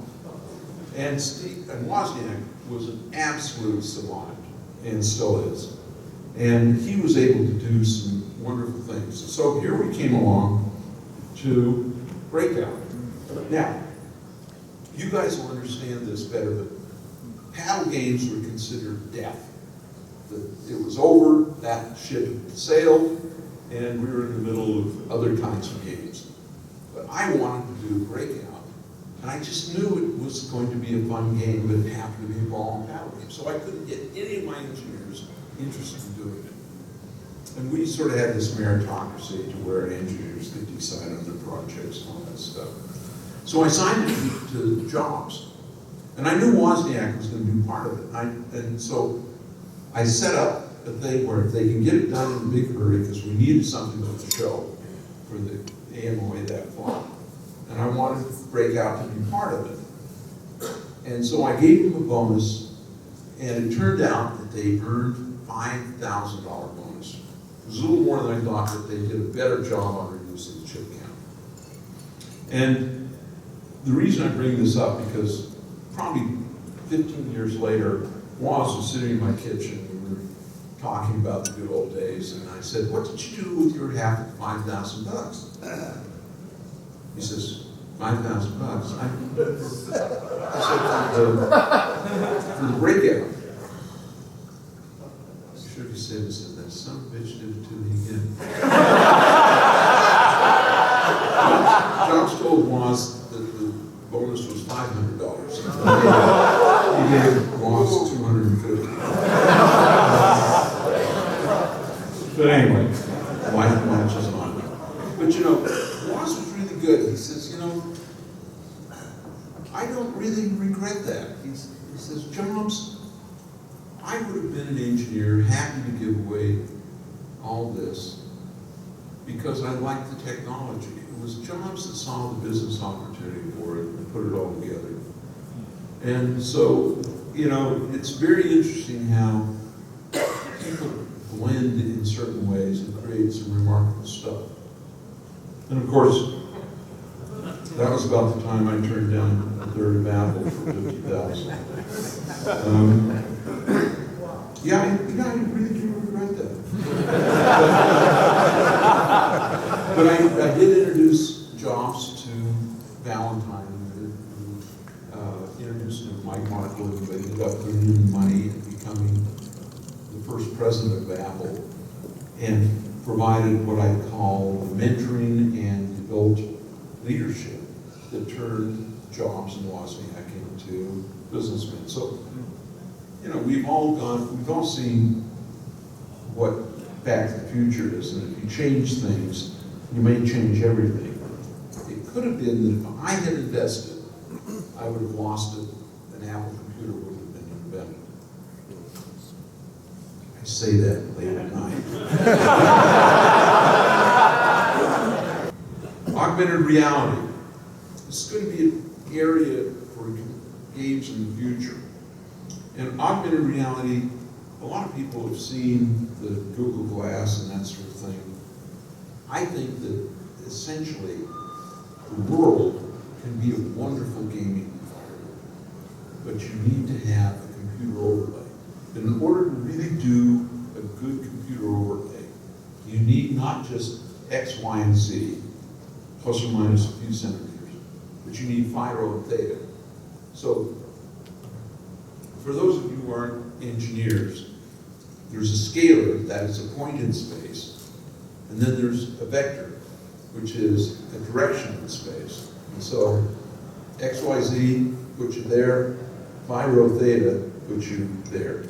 Once you know that, then you can do overlays of graphics any way you want to. And so that you can be walking down the street, oh, here we go, X, Y, Z, phi, rho, theta, and the accelerometers and gyroscopes only get you so far right now. But see, you can do things like this. It can be kind of fun. And then there's a thing, I want you to watch a technology called Project Tango from Google. And they have an ability to go in, scan this room, takes you about 2 minutes. Once you have that down, this tablet knows plus or minus 5 centimeters, plus or minus 2 degrees, phi, rho, theta, where it's looking. So if you look at this room through the tablet, it can be anything your software wants. For example, this can be a medieval banquet hall, and all of you people can be frogs. We've always wanted that. But more than that, did you know that on an alternative plane, this room is filled with evil monkeys? The evil monkeys are here because you know that whenever you put earphones in your pocket, when you pull out the cord, they're all tangled up. Evil monkeys. And so through these devices, you can now go around, you can identify the evil monkeys, push them into another dimension, and get rid of them as a benefit to mankind. These are some of the fun things that I think you'll be seeing very, very shortly. This is a commercial. I just wrote this book, and it's about how to create organizations that excel in creativity. Because Atari essentially won because we out-created everything. We were the most creative, and that ultimately won. Apple is the largest market cap company in the world because they were the most creative, fundamentally. I mean, Bally, everybody had more cash, better manufacturing, more intense marketing, and presence in the marketplace than we did. And in 5 years, we had a 95% market share of world video game sales. And what that does is show you the power that innovation can be. Of course, we did some dirty tricks too. You know how the people were copying Pong? We had copiers that would buy our first games, Xerox the PC board, and sometimes be in the market in 3 months when we started manufacturing. I decided I was going to run the Mac business. think that's a worthy goal. Competition is about creating a monopoly. Anyway, I decided, we were a volume customer from our semiconductor supplier, so I asked them to mark the chips in a certain way. So there's a serial number, but a regular part number. I messed up the part numbers so that our quad NAND gate chip was actually a flip-flop and vice versa. So that if they just read the chips and ordered the parts, they'd populate the circuit boards and they wouldn't work. The nice thing about it is, as you know, in the coin-op business, once a game has been into the market to the point where the new game is earning more, the market for the old game goes essentially to zero. So I figured if I could just slow any of our potential copiers down so that all they had was a warehouse full of unsaleable, non-working inventory, that'd be good. So we did that, and we had 3 competitors, copiers, in Silicon Valley. And the day that one of them declared bankruptcy, we held a champagne party on the front lawn. Now, I don't know if that's a dirty trick, but we invited them.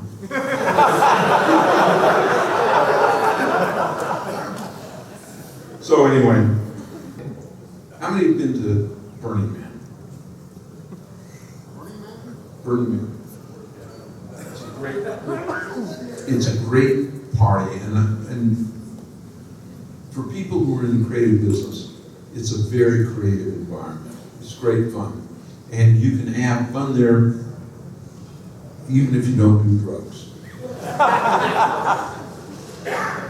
And there's Google I/O, CES. These are all things that if you add to your repertoire, it unburdens, it enables your creativity juices, and I really highly respect that. Comic-Con. Now, if you want to hang out with serious crazies, it's a good thing. And some of the crazies really have great ideas. Now, look at this guy in the blue space outfit. How long do you think it took him to build that puppy? You know? And then, of course, you can never go bad with Wonder Woman there. Anyway, the next biggest opportunity for the video game business is actually the auto-drive cars. If you don't have to see outside, all of a sudden your windscreen and all of your windows can actually be video displays. So that instead of driving down, Wacker Drive, you can be driving down a western town, and there's a bank robbery going on, cattle rustlers, or you can be driving down Wacker Drive and it's actually on Mars, or in a future universe, or during the Blitz in London. It can be historical, it can be hysterical. And the whole idea of it will be very, very interesting. Now, the auto-drive car is going to change everything. It'll change the way everybody lives, because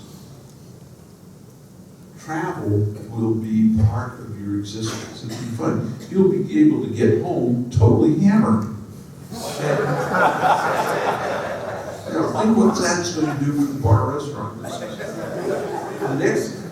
The next thing that you can do is there are no traffic jams anymore.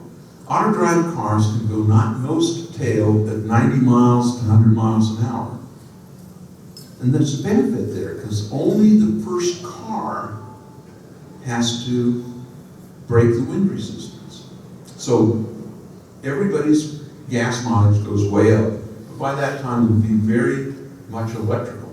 And because the car can be precise in the lane, they can just drop a drag strip, charge up some ultracapacitors that you can charge instantaneously, and then it will bleed off into your regular batteries, and you can have a totally electrified system in most cities with less than 35 pounds of batteries, which says, and since you don't have collisions anymore, because most of the collisions you ever have are from inadvertence, you can have an ultralight car that should have gas or energy usage that's over 100 miles a gallon.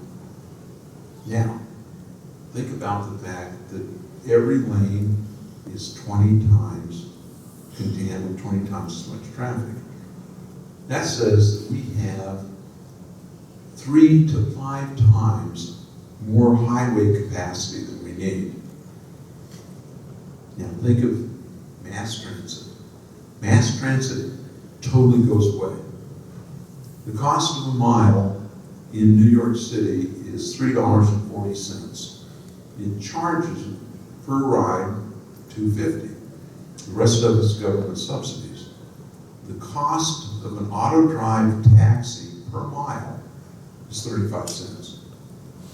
So any cab company that uses auto drive cabs can now provide cab service for 55, 60 cents. Why would you ever want to get underground? You say, but that'll cause traffic jams. I said, no, previous slide, no traffic jams. You can take all the people out of mass transit and put them in an auto drive taxi. Now, you lose something. When you're on the subway, you meet interesting people. You deal with the reality of the human condition, and sometimes you catch a disease. But other than that, there's no problem. Anyway, let me, should I, what? I better wrap it up. Okay. I got to tell you one more thing. All these cabs will have a little compartment that's about 1/2 meter by 1/2 meter by 1/2 meter. You will have the ability to be automatically injected into the car at a kiosk at every corner or taken out. And so now, when I want to have a package delivered to me, just put it in that container, put the address on it, and it will, when you turn right and the package is going left, it will just deposit it in one of these kiosks. The next car that's going by, that's going in the right direction, will pick it up. It's a packet switch network for things, which will drop the cost of shipping last mile, which is where all the cost is, to about 10 days a day. I think that's really cool. Anyway, okay, I ramble on that one. What else are we going to do here? Oh, I don't know if you noticed, but Uber just got an investment of $14.8 billion valuation. Why? It's because everybody believes that Uber will be the software infrastructure for the auto drive cars that will be starting to be deployed within 2 years.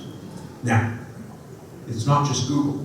Turns out that BMW, Audi, Mercedes, Toyota, Ford have actually more hands-free miles than Google does. This is happening. It's going to happen fast. It's going to be massively disruptive. So innovation is no longer an option. Let's make it happen. Thank you very much. I appreciate you.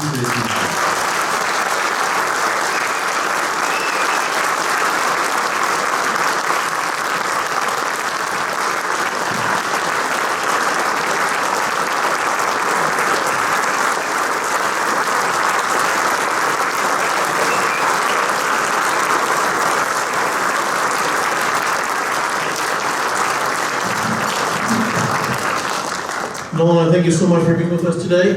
And the big question from our crowd is when are you going to start making pinball machines again? So here's a plaque for you.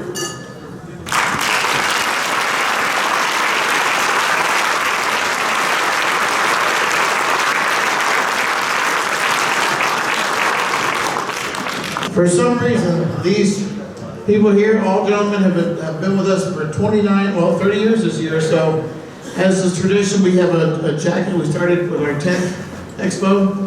It's got a nice embossing and embroidery in the back of it. And we hope you guys enjoy it. Take it with my best of health.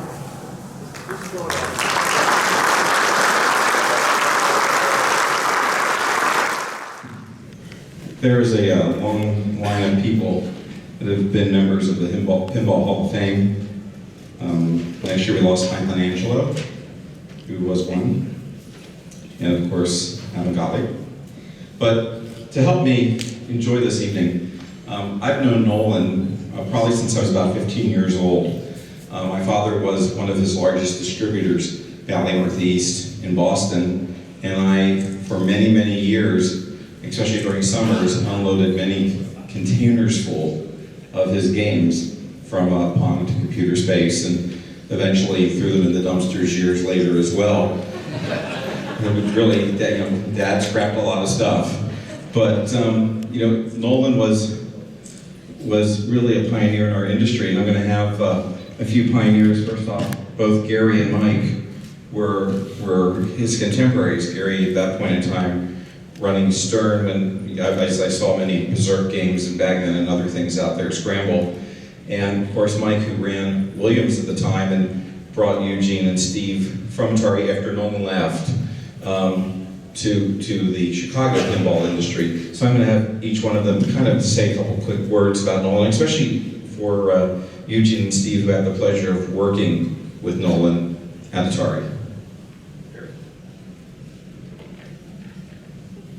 I wasn't at Atari. I went to many of your events. First of all, an aside. I spoke to Gene Lipkin today, trying to think of what I might say to you. And before I do that, Gene asked me to tell Steve you did not invent the mullet haircut. Thank you. The mullet haircut. Yeah, that's a Lipkin.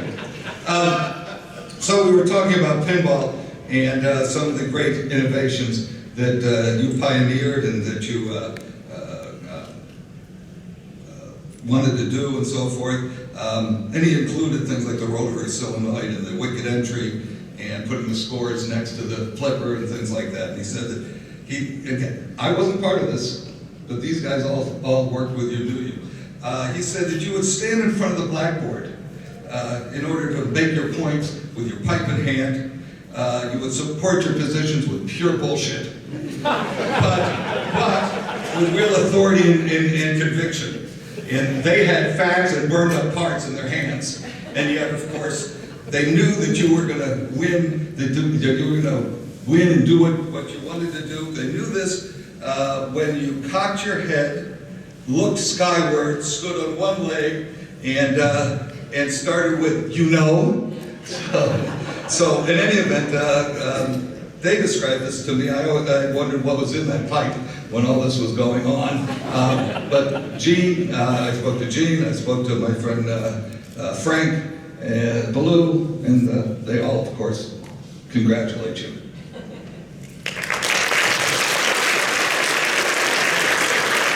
Next, we have Mike Stroll, who is president of Williams Pinball, and of course, helped Williams go into the video game business. Mike was whispering in my ear as Nolan, as you were talking about the parts that you gave Steve for the computer. Mike at that point in time was with National Semiconductor, and he goes to me, Joey, psst, I gave him the rest of the parts. So, with great pleasure, I'd like to introduce Mike Stroll.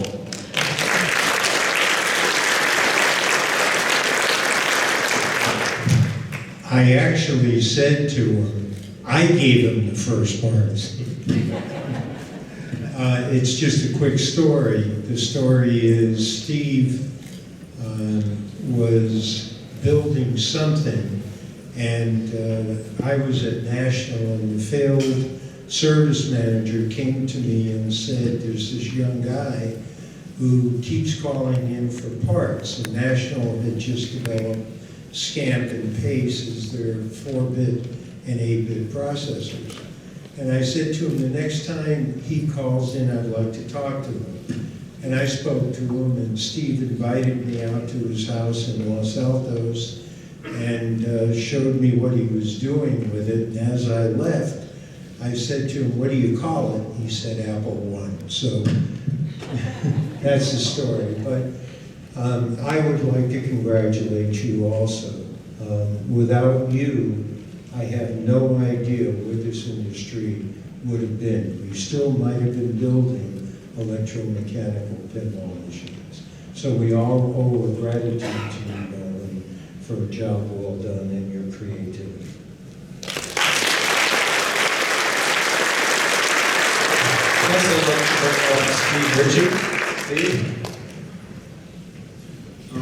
Wow, I got into Atari, I walked in the door, I was looking for a job, desperate, and I walked in the door and it was like, picture yourself on a boat, on a river,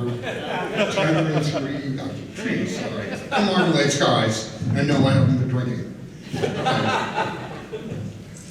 I don't know where to start. This man is a great mentor of mine.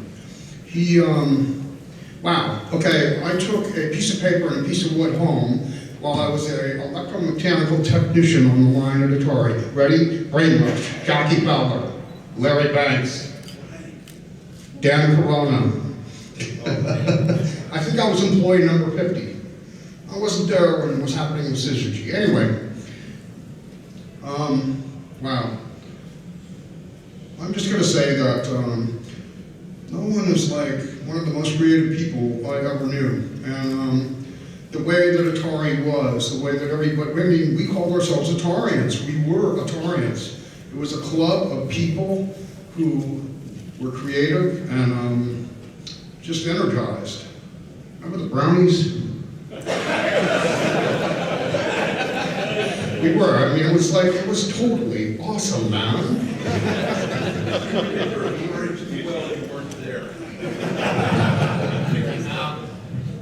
Yeah, sorry to interrupt here. Yeah, Nolan, I mean, amazing creative guy, but I might have given him some better games if it wasn't for brownies Friday.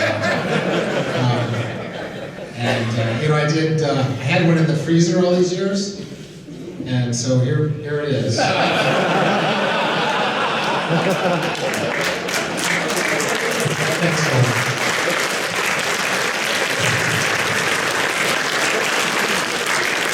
want to say one last thing, okay? I worked on a game at home on my own while I was working during the day at Atari. The game was Airborne Avenger. I didn't know the name of it then, but I brought it to my boss, Jeff Harrow. And I said, could I please design this game? Can I make it happen? Can I have a drafting table and begin work on this thing? And he said, no, you don't have a degree. Since then, I've gotten a very strong degree in pinballogy. I've learned a lot from the people in this room. You guys tell me what you want, and it's, you know, it's just, it's been a lot of fun. Anyway, I went to Nolan and I asked him if I could build it, and he said yes. I got a drafting table, you know, a little cubicle, and I went to town, and I'm grateful for that. All right.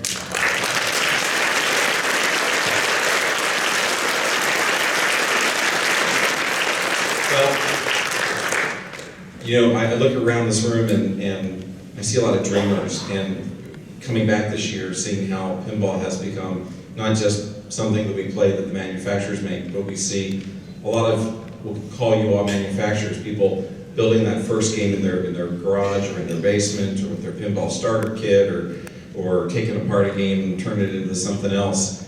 Nolan, we want to thank you.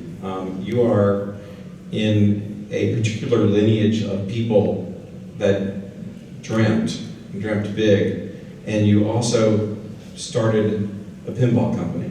Now, not all of them make it, but we remember them, and in the room next door, we still play them. And with my esteemed colleagues, I would like to present to you Nolan Bushnell in commemoration of your induction into the Pinball Hall of Fame, October 18th, 2014. Ladies and gentlemen, please stand and welcome Nolan into the Pinball Hall of Fame.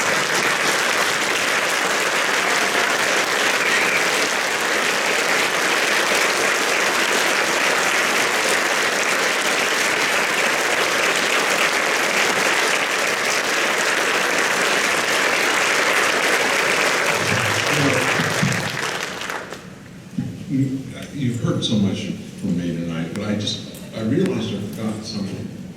I actually bought the pinball company in 1974. I bought the largest pinball company in France. It was called Electro-Kika. And it was a turkey. But we bought it to assemble Atari games there. And it was in Vendôme, France, just over the Swiss border. And they made one jukebox a day and one ice maker a week. And they had this line pinball machines that did not work. But anyway, that's another story. We got it really cheap.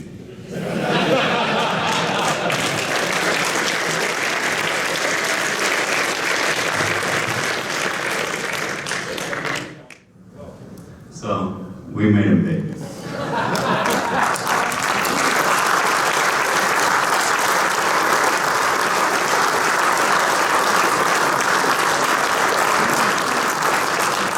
And some of you might not be able to see them later. Walter is actually highly drawn by artists. He's been drawn by 2 Disney artists. He's in Wreck-It Ralph, which is a recent arcade show.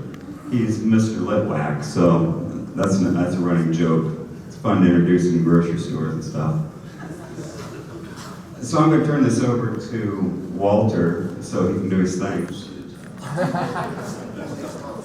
So, Ryan, get up here. Ryan, you're also... What's your favorite baseball team? Are you a Blackhawks fan? Okay, he's a Cubs fan. Is that okay with everyone? But anyway, so you're right up here now with who's Mr. Cubs? Okay, good.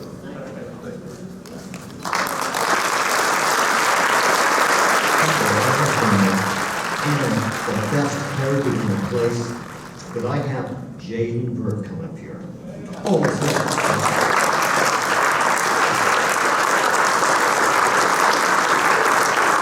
Future pinball competition. I made a special point on him. And he's got the best hairdo there. Look at his hairdo. And I have to admit, that when we first was doing his card, I went wild with it. And I photoshopped his hair, and I put it on Mike Paycheck. I put it on Rob Burke. I went down the line. And Mark comes and says, you can't do that. We'll get in trouble if you put those cards up. And everybody, James hair, and everybody said, so we didn't do it at all. The queen of the Pinball Expo. Ladies and gentlemen, we are honoring on a special pinball encyclopedia card, Bridget Berg.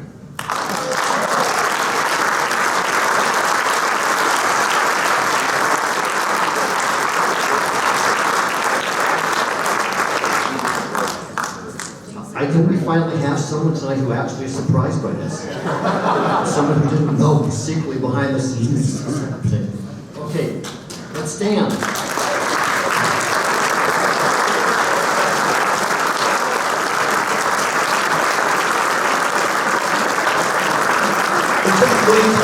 Thank you, Tony, for helping us. And Team Jason for all their help with all the security and everything else they did. It was wonderful. And then, Nolan, if you could help me with this.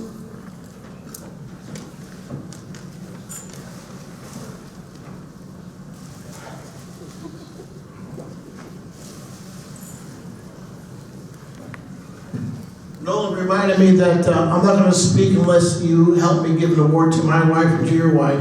So today's Happy Sweetest Day. Ladies, enjoy.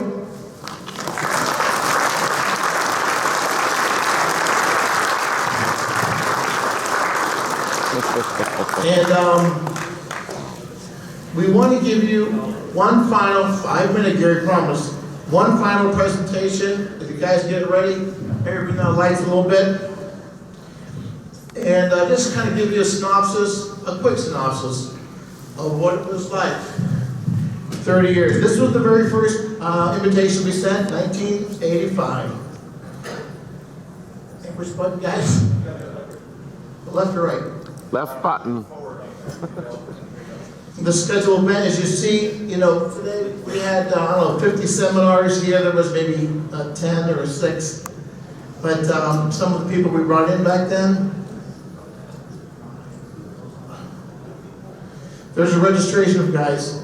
Full advance boat, $35. Yes, bring that back. Bring that back, yes, change. There's Don Murphy, and we're just going to go through these. Dick Bushell there, second from the left.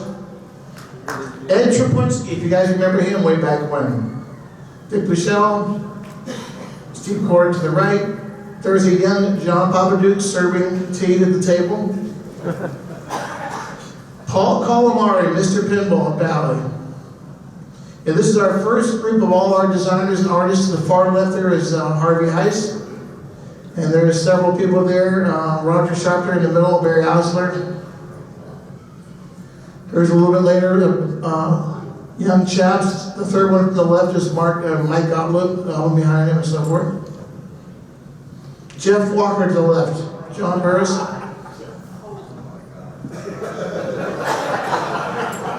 This was our classroom style we had at the old Holiday Inn where we had our show. And this was what the expo was about for me. I wanted to honor my heroes. And this was the very, very first expo. Those 4 gentlemen were responsible for designing over 600 games. So that was a real special moment. Harvey Heiss, great guy. Here's Harvey Heiss telling the story to Steve Kordek. And this I found very fun because Steve Kordek on the side of his mouth with his head down when Harvey mentioned, and then there was Mary that worked at Genco. And Steve Kordek put his hands down and his head down and says, cut it, Harv, cut it right there.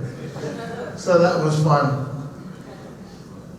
There's Harvey there, and this is when we presented Harvey with Baby in the Hole. This is a game thanks to Joe Cow, baby. What a great time that was, Joe.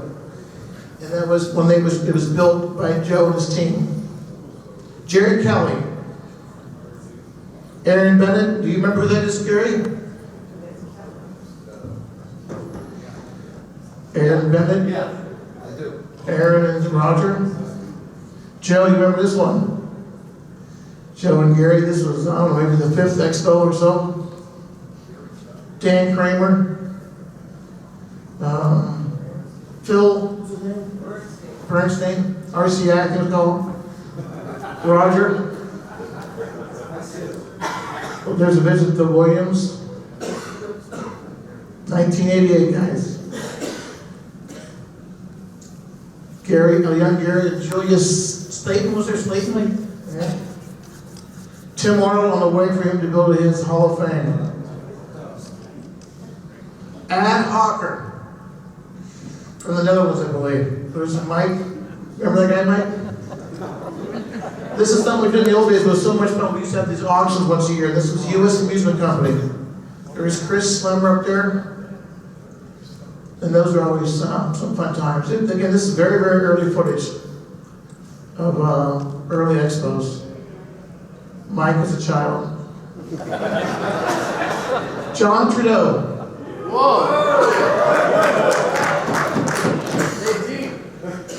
Alvin, that's Bill Kirsch on the right. Dr. Scott. Gary. One of the early winners of some of the tournament. This is Dennis Dodell on the right. The pinball trader he had. There he is laying around with Steve Engel. There's some more guys. Ken Vedesna. There's Lyman. Remember those names, Lyman?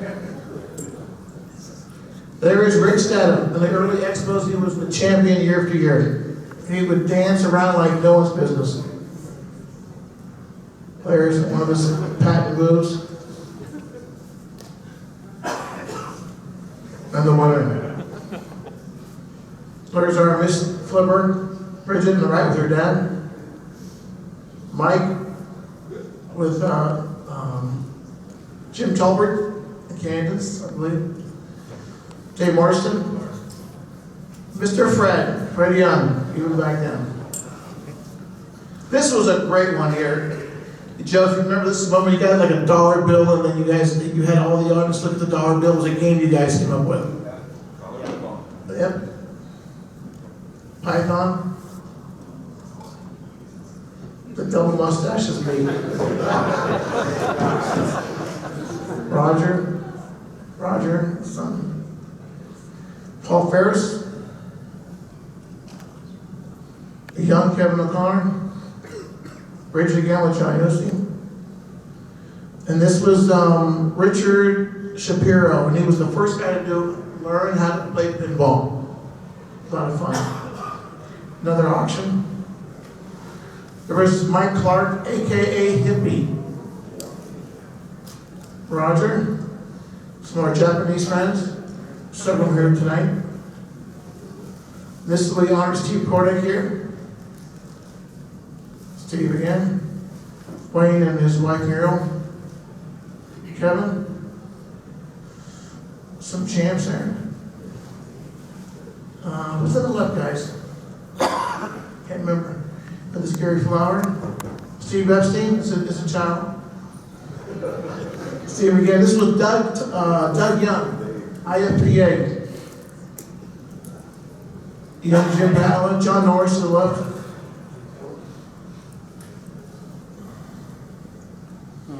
Steve. This is Mark Feldman, who was a video authority, and he had at one time around 500 games in his collection. This is a favorite picture of mine, Gary. This guy was at the Ramada Hotel. His name was Cadillac. Wally Walsh. Was that Linda Deal, guys? Yeah. With Steve? She came to one expo. Right, for me? 89 in Premier.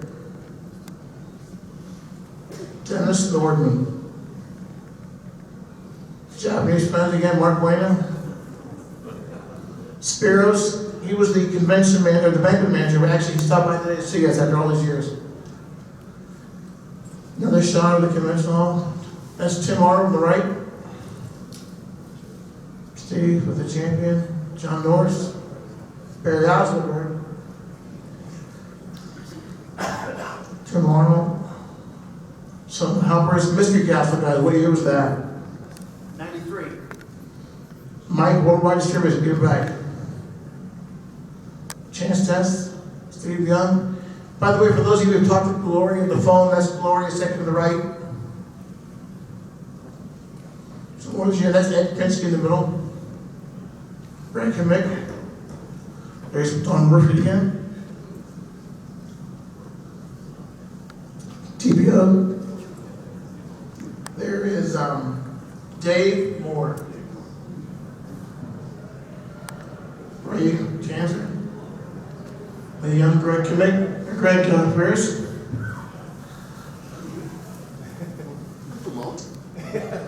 There's LJ Green to the right of Joe Dillon.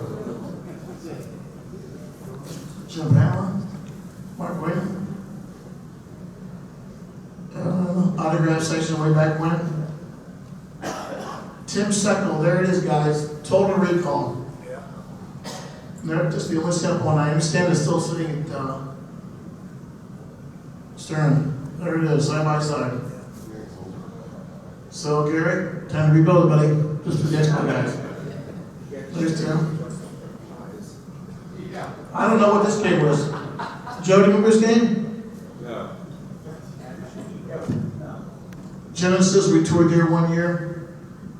Mark Ritchie, Greg. Who else left there left? Barry Osler. Steve Ritchie Highway. Larry DeMar was one of the instructors when learning how to play pinball. One of my favorite things with Joe, he'd bring his kids and he'd have the fireside chats on the couch. Very popular, very well attended. Joe again. There it is, Joe. This appeared in National Enquirer about a certain game that if you put your fingers on the flippers and didn't flip it just right, it would electrocute you. So Joe got such a kick out of that, he actually had a backlash produced for the game. Over Joe. John Wyatt on the right. Walter, young Walter. There's Elvira. Pat Lawler. Cameron on the right, Duncan, John, Raj, an early group of the designers. That's Margaret Hudson in the middle. This is a pneumatic pinball they had one year. Greg and Margaret. One of Greg's works. That was from The Simpsons when that came out. 92, Gil Paul, guest speaker. There's Joe, the gang there, when they came out with Tommy. 94. Jim Shelburne always had these stage shots. There's when we gave the jackets out for the 10th. That was the deal back then. 95 Mike, John Norris. Can you see that? Wendell McAdams from Game Plan. Joe again, 96. That was a great seminar. Joe cleaned out the attic for that one. Here we went to Churchill Cabinets. So just saw some of the processes. More mad. Home Alone, Joe never played that game. Went to Capcom, Brian Hanson, Pat Lawler show. There's Russ Jensen in the middle.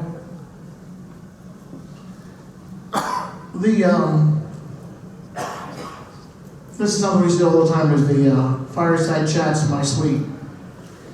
And the one, my favorite was Larry DeMore. He's went 3.5 hours, just crazy.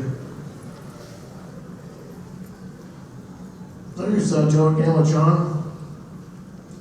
The Japanese got a big kick on this guy, Mickey Albert Messiah.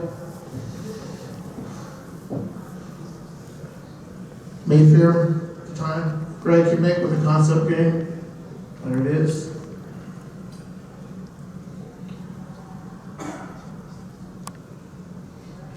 Dave Christensen. There's Michael Brown. There's the game he built, guys. If you forgot what it looked like, there it is. You'd step into a steel toes there. So that was quite interesting. We also had a running joke. We didn't quite do it tonight. Well, how long is the banquet going to go? The longest banquet went to 1 o'clock in the morning.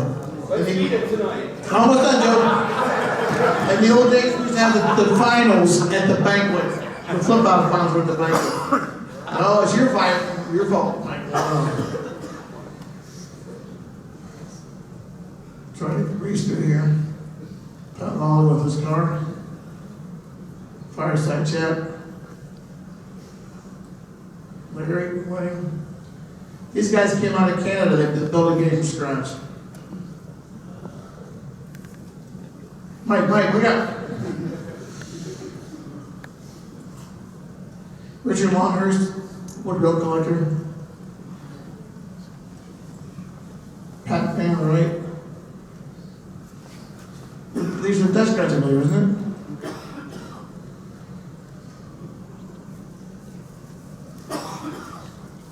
Dave Morgan.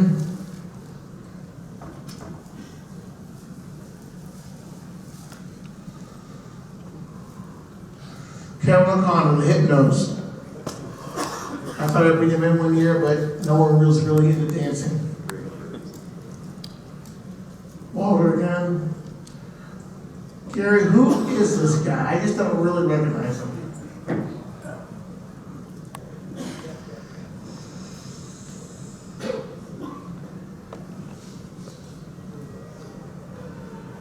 I'm wrong.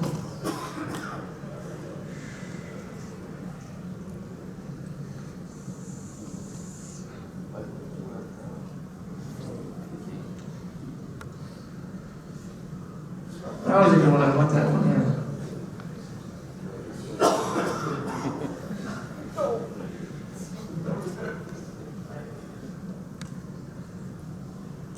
As you notice, these pictures are all getting older and older.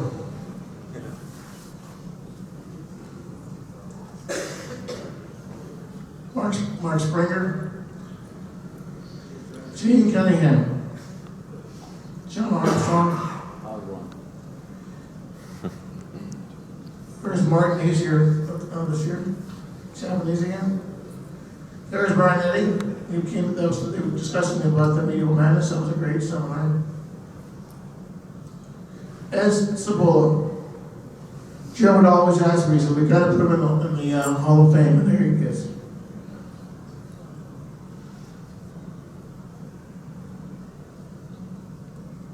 Seamus McLaughlin on the left.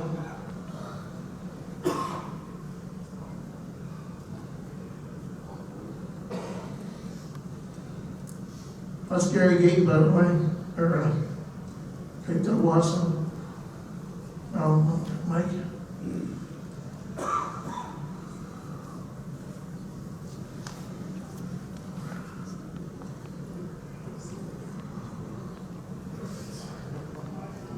Joe, only Joe knows about that. This is a fellow, by the way, that actually came up with the concept of black hole. Expo. Like in anything else, it's in our youth. So thank you. That was a quick little overview. Lights, Dave.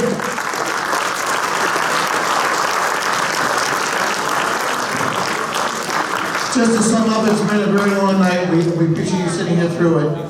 But for Mike and I, it's been a lot of glorious times. Blood, sweat, and tears, putting this on, coming up with new ideas, and it's always been fun and exciting. We thank you all for being here, and we want to remind you one thing. The machines that came here from John Peterson, they need help tonight to break them down. Anyone that cares to help us out, that would be great. And don't forget those that have paid to get a signature or a picture with Nolan, to see Nolan. And I want to remind you about next year's dates. They will be October 14 to 18 next year. We want to see you again. And a final thing, we've got the best exhibitor, we do this every year. The best exhibitor runner-up was the big LEBOWSKI. Guys. And for first place, chance test, along with Marco, those guys always do a great job. So we wish you guys a great night. Hope to see you next year, and thanks for hanging in there. Good night.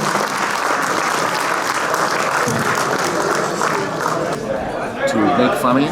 Good idea. We had fun. You know, it's one of those things. I never feel like I get made fun of. I thought you guys were really He did everything. softballs. Can you believe this guy? A genius at his craft. It's too kind. And you made a lot of people a lot of money too. Well, you put a lot of people on the map, and you made a lot of families happy. You did a great job. Thousands of people. I know. Thank you, sir. But you know, if you can select people and keep them passionate, then success happens to everybody. And you're not stopping. That's the best part. When I was researching, I said, God, this guy's not going to stop. The statistics are that the act of retiring shortens your life by 7 years. So, as long as the wife doesn't mind. No, you just have to do it. Very supportive. Yeah. Thanks again. My wife is glad that I'm out of the house. Sounds like my wife. Now we have the Visible Pinball Surf Champ. A machine made out of plexiglass, with a plexiglass case. Look at this beautiful piece of artwork. And we have two volunteers to play, Becky and Randy. They are going to play two-player. Becky, why don't you program the computer? It's all resetting electronically. Now watch the reset bank. Now that it knows everything is ready, it's ready. Now she's going to load up the second player, right? Good, she has. And she's going to shoot her ball. And there it goes. Amazing. To watch the mechanics work. You'll notice that there's a fake 0 here. So they didn't have to put an electronic thing because that never changes. It does not score ones anymore. Now we're up to the second player. That's you. I know, right? You're the second player. Now, you see the chime coil? That's the knocker. Win a free game. Your on-off switch. This is your multiple player unit. This tells the game how many people are playing. And these are various resets that you can actually see. You'll notice that they're marked different things. There's the bonus score relay, the tilt relay, hold relay. That relay turns on when you first turn the machine on. So that keeps the power on. See, all different things are all beautifully marked, just like it was when it was inside a real wooden box. Now this motor is think of that as the master brain, or the processor. When that spins, that resets everything. All those little switches help ring up the points. You see the sparks? That's normal, because it's passing 30 to 40 volts. Those are in the back. Those are plugs. They're interconnect plugs right there. Now those are when you want to take the play field out of the machine. You may have to do that. See that? That's a socket to plug your soldering iron in. And there's the cable that goes up to the head. And look, here are the plugs, so you can take the head off.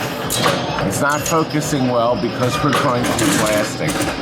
I'm very sorry, folks. It's very late at night, it's like 2 a.m. Look at all these massive switches here. Is this game almost over? Let's see, they're on the 4th ball. Normally the paint would say 1, 2, 3, 4, and 5. So they're on the 4th ball. Now I want you to look at these switches here. That one there, that relay on the top counts the 10 points. Your 50 point, your 100 point, and your 1,000 point. So you can see how they're moving. This is actually your match. Do you see that moving around each time? When that moves around, your match feature moves. You never know where it's going to stop. You're going to see how that does later. I'll show you what that does. And right up here is your point score adjustments for your high score. See these little connectors? When you plug in these pins, depending on where you plug it, tells the machine where you're getting your free play.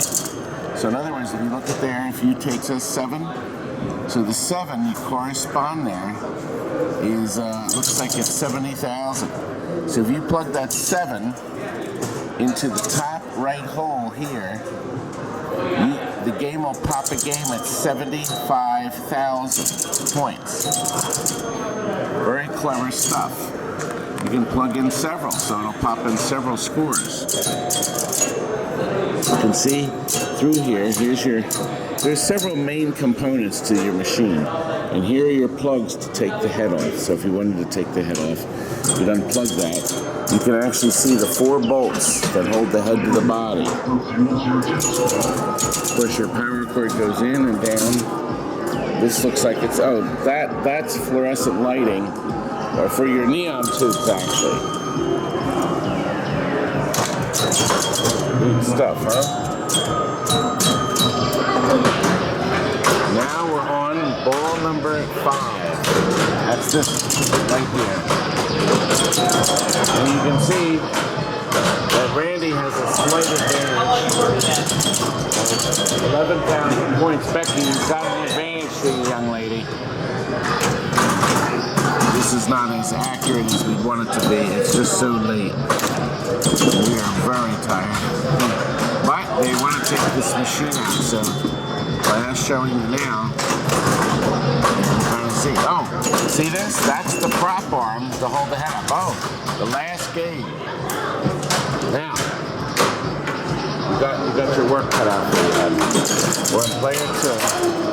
Now we're about to come to the game over. We're going to find out, Becky, who matches. Now we're going to show you how the match works. Oh God, she's over. Okay, let's see. Neither one won. Now notice that's 0. So she got double 0 and she's got 40. Well, the way it works is this first hole, that's ball and play. This would be 0, double 0, 01, 02, 03, 04, 05, 06, 07, 08, 09. So the game popped at 07. They would have won a free game if that 4 matched up. So if that was a 7 or that was a 7. And that little gadget, that match unit, runs off of this little affair right there. So depending on where that's sitting is where you'll match at. There is a video. It's actually running. This man provides a video with us that shows how the machine works, how all mechanicals work. It's an amazing piece of American engineering. And it's amazing that it works.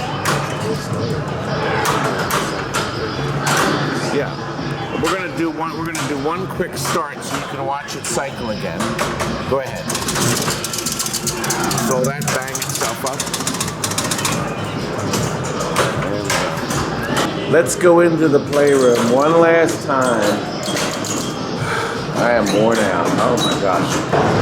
We're gonna make one last pass through. No, he doesn't. He doesn't need to see my wristband. I'm known now. Oh, the place is emptying out. Yes, our weekend of fun is coming to a close. And I wanted to play the Olympic Games, Olympic Games. Now, almost 3 a.m. People are still playing. And they're going to keep it open.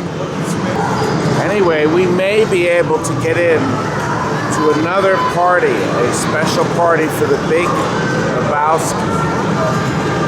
Do you think you can get us into that party? Yes. Let's go. Is this the right way? This is the presidential suite? Oh, what are these here? That looks like a white Russian. Are you sure they're going to let us in? It's 1501. Okay. This is the magic. So here we go.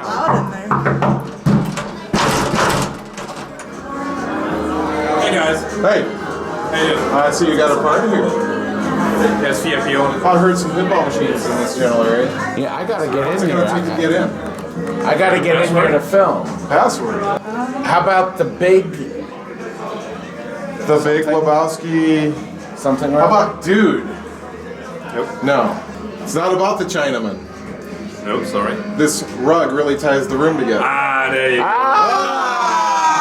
that gets us in. How about it, man? Yeah. You're locked out, aren't we? Oh, yeah. I got the key. He's got the key. Yeah. Look where we are. It's just a private villa party. Presidential suite. Private party for the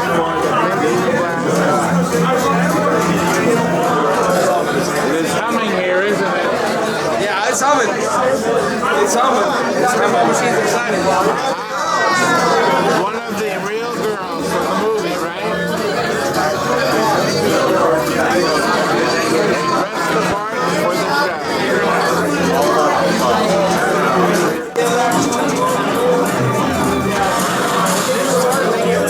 I told him you're making money now.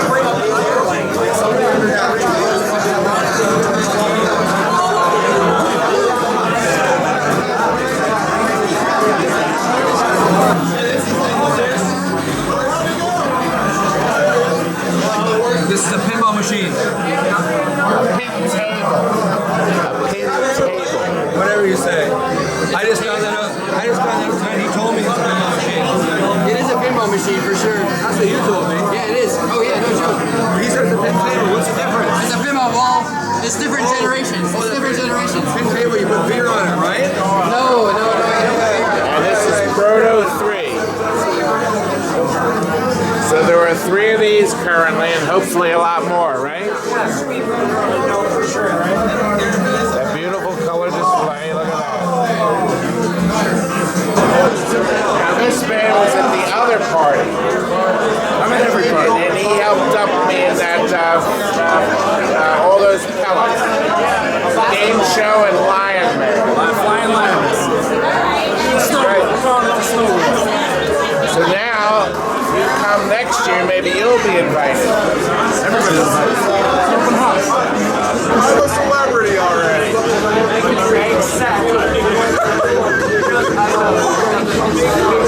That's after a lot of White Russians. Last night? Over the night! Now was that like? Well, actually, This man was here last night too. over the line! Over the line!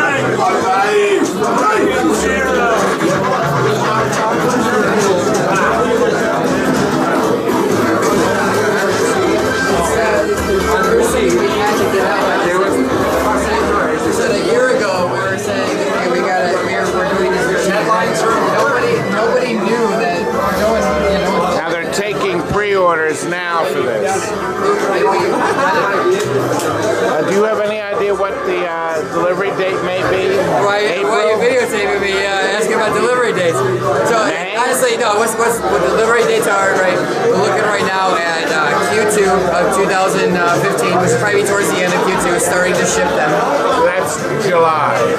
Yes, it'll be July-ish. Well, we'll give them a few extra months. All right. So by Halloween, right? Yes.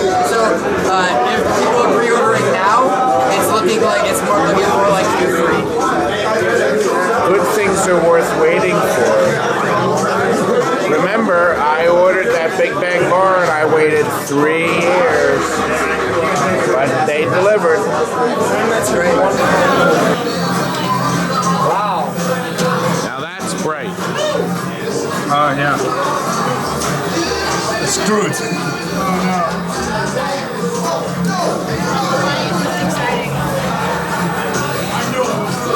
You have to look inside. Yeah.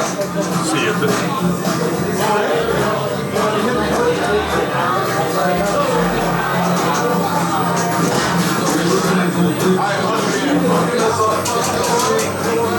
have to look into it. See it. Oh, there's the heart of it. Look at that. Nice big hefty fan there, keeping the processor. Yeah, you see it's not bad. Yeah.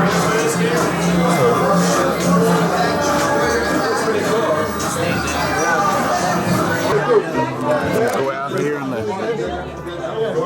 to see what the view is from the presidential suite. The face of a standard target behind me. I never heard that. This is fun. This is Barry. He's the mastermind, right? Yeah. And we're thanking you for inviting us to the party. Welcome. We got in. He let us in finally. Thanks again. Good night. Thanks, man. Oh boy, it's the end of the line. The last day. Good morning. Good morning. End of the line. People are packing up. Some left already, as you can see.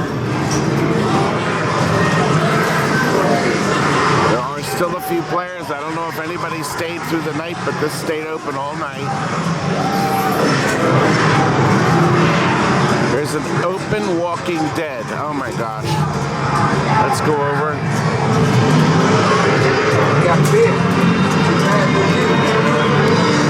Now, the fella you saw earlier did the sound for this. Good morning. Good morning. Now, Fred did some of the voices in this.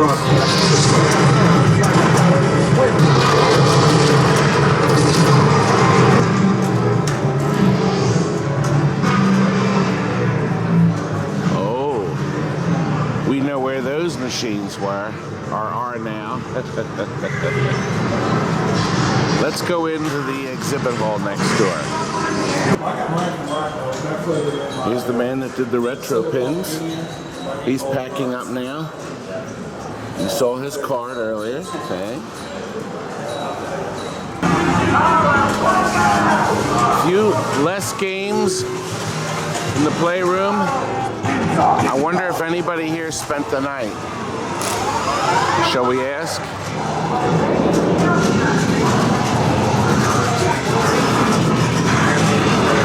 Did any of you three stay overnight? Yeah. You haven't gone to bed yet? Oh, no. We stayed in the hotel. Okay. We went, I was hoping to He find went to bed about 3. Yeah, no, we haven't stayed up all night. You can't get enough pinball, huh? Hey, not for free. That's right. Well, you paid admission. So. Yeah, but still. Oh, it's great.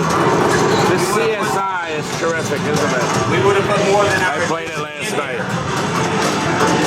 CSI was not a big hit, and I have no idea why. It's terrific. Yeah. The Metallica that's all duded up, I think we showed that earlier. I don't remember when I filmed now. Is this the worst part? Is packing up? Pretty much, yeah. And he's making his lady friend to do it, or wife, right? No, these are mine. They're you. Oh, you're Phoebe. Ah, it's Phoebe in the flesh. I have to hug this woman. Oh my God. Look, this is Phoebe. She's the one that owns Starlight and all these she owns the Joust. And the Barcon. And the Warlock. Yeah, and the Defender. That's her, and Defender. She loves rarity. Yeah. I have Cosmic Gunfight, Solar Fire, Time Fantasy, Terracora. All the special machines. Oh, we finally meet. Oh, in the flesh. I met you at Allentown a few years ago. I don't remember. Did I hug you? Yeah, I bought a Cosmic Gunfight black glass off of you, and I actually That was years ago, though. I shipped that to you. No, the Cosmic Gunfight I bought at Allentown. You shipped me the 2 Pharaoh black glass. Pharaoh. Somebody was looking for a Pharaoh today, or yesterday, for their Pharaoh, and I said, I don't think they make a retail. No. Not yet. Not yet. All right, is anybody listening? Not yet. Well, you know, I have some friends, Diego in Chile, and he said, can you please say hello to everybody? His Facebook page is the Chile, oh gosh, I can't even read my own writing. Oh gosh, you read better than me, my own writing. Phoebe read my own writing. Club Pinball Chile in Diego. And this is Phoebe. She has all the rare stuff. I'll bet you would love to have been here. I brought Attack, Congo, CSI, Metallica, Barcon Joust, Warlock, Starlight, Defender, Popeye, Bad Cats, Spider-Man. Well, let me ask you, did you get free admission? Oh, yeah. She didn't have to pay $25 a day. Yeah. Well, this is terrific, Phoebe. What is next? What are you looking for now? Is there a pinball that you're still missing, that you're itching to get? I mean, you got some of the rarest ones. There's got to be something. No, I still want an AC/DC Lucy, but... Lucy Goosey. You call that Lucy. I want a Lucy, yeah, but hubby keeps disagreeing with me, so... He got his Metallica, but... And you see, my wife, you know what she says instead? She says, you got another game? What are you going to do with another game? You can't get it. That's what my wife says. It was a pleasure. Nice to see you again, too.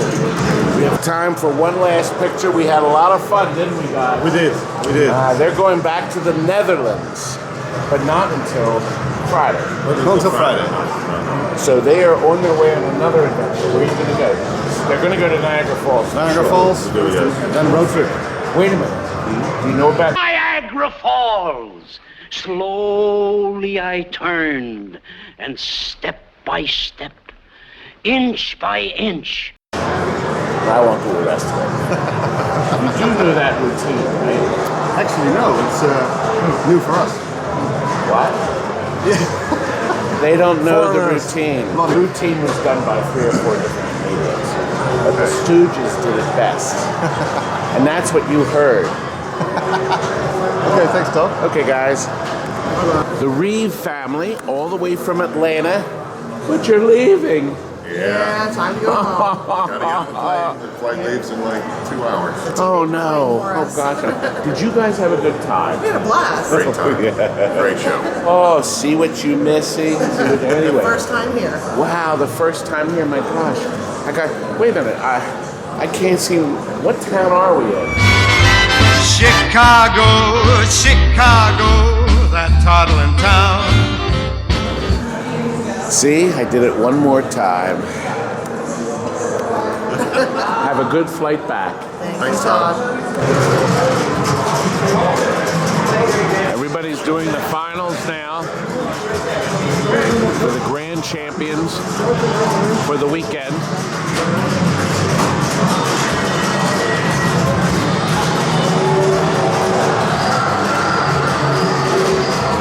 Someone doing a little service on one of the game machines. You can see the place is pretty well cleared out though. Gosh, it's only about 11 a.m.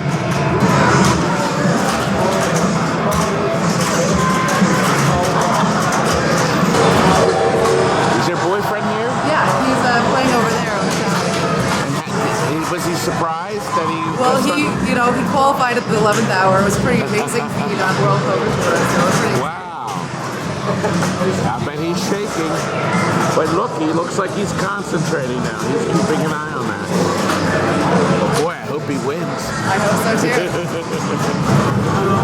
There you are. My last petting there. I hope you had fun. You say goodbye to Mike. I don't know where he is. He's probably still in bed. No, he can't be. He brought you here. This is Ryan from Indiana. He came in for one last shot at playing these games. Right. Look. Picked up a taxi. It's really dropping fast. Yes, they are. The number of games is going down, down, down. And you're from? Fort Wayne, Indiana. Good old Fort Wayne, Indiana. He's a watcher. He watches my videos. He's not one. Seen everyone. That's good. You're going to watch this one, right? Oh, yeah. Oh, yeah. You know you're going to be at the very end? Mike, we had the greatest time. We had greatest time. Yes, we did. Can't wait. And you got to come next year. Come on. Where's Rob? I bet he's still in bed, isn't he? He's halfway home. Maybe you might be home. Oh, they're gone. They left at 8 o'clock. They bailed. All right, I gotta go. Thanks again, Mike. Ah, Dr. Scott, I presume. Hello. Are you going to the airport? Yes, I'll take you along. Wow. Save you a taxi fare. Oh man, a big taxi fare. It was $50 to get the cab. So you can save the money for your customers. Look at that. Got to save the money. I was supposed to sell all this stuff. Did you sell any? No, but the one thing I did do is I traded a Johnny Mnemonic for the Mark Ritchie Orange County Choppers video game. They only made 11 of them. That's right. You saw that. That was really good. I was playing that. A really neat game. I saw that. But you did buy a Miss Pac-Man, I see. Oh yeah. A good deal on that. How much was it? I got it for $100. $100. There's hot tip, solid state. And a definitely non-solid state Captain Fantastic. I don't know if you remember the Seawolf guy that won at a Captain Fantastic. Remember the Seawolf guy? Folded mint posters, not rolled. And they're all folded. I have no rolled Folded? posters, okay? And you're getting ready to leave. Maybe.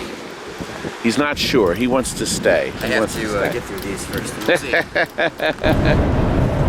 Oh, on the way to the airport. And I'm hitching a ride from Dr. Scott.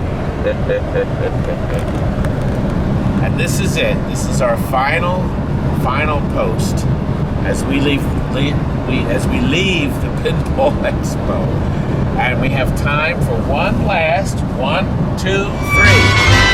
Chicago, Chicago, that toddling town. Did you make it?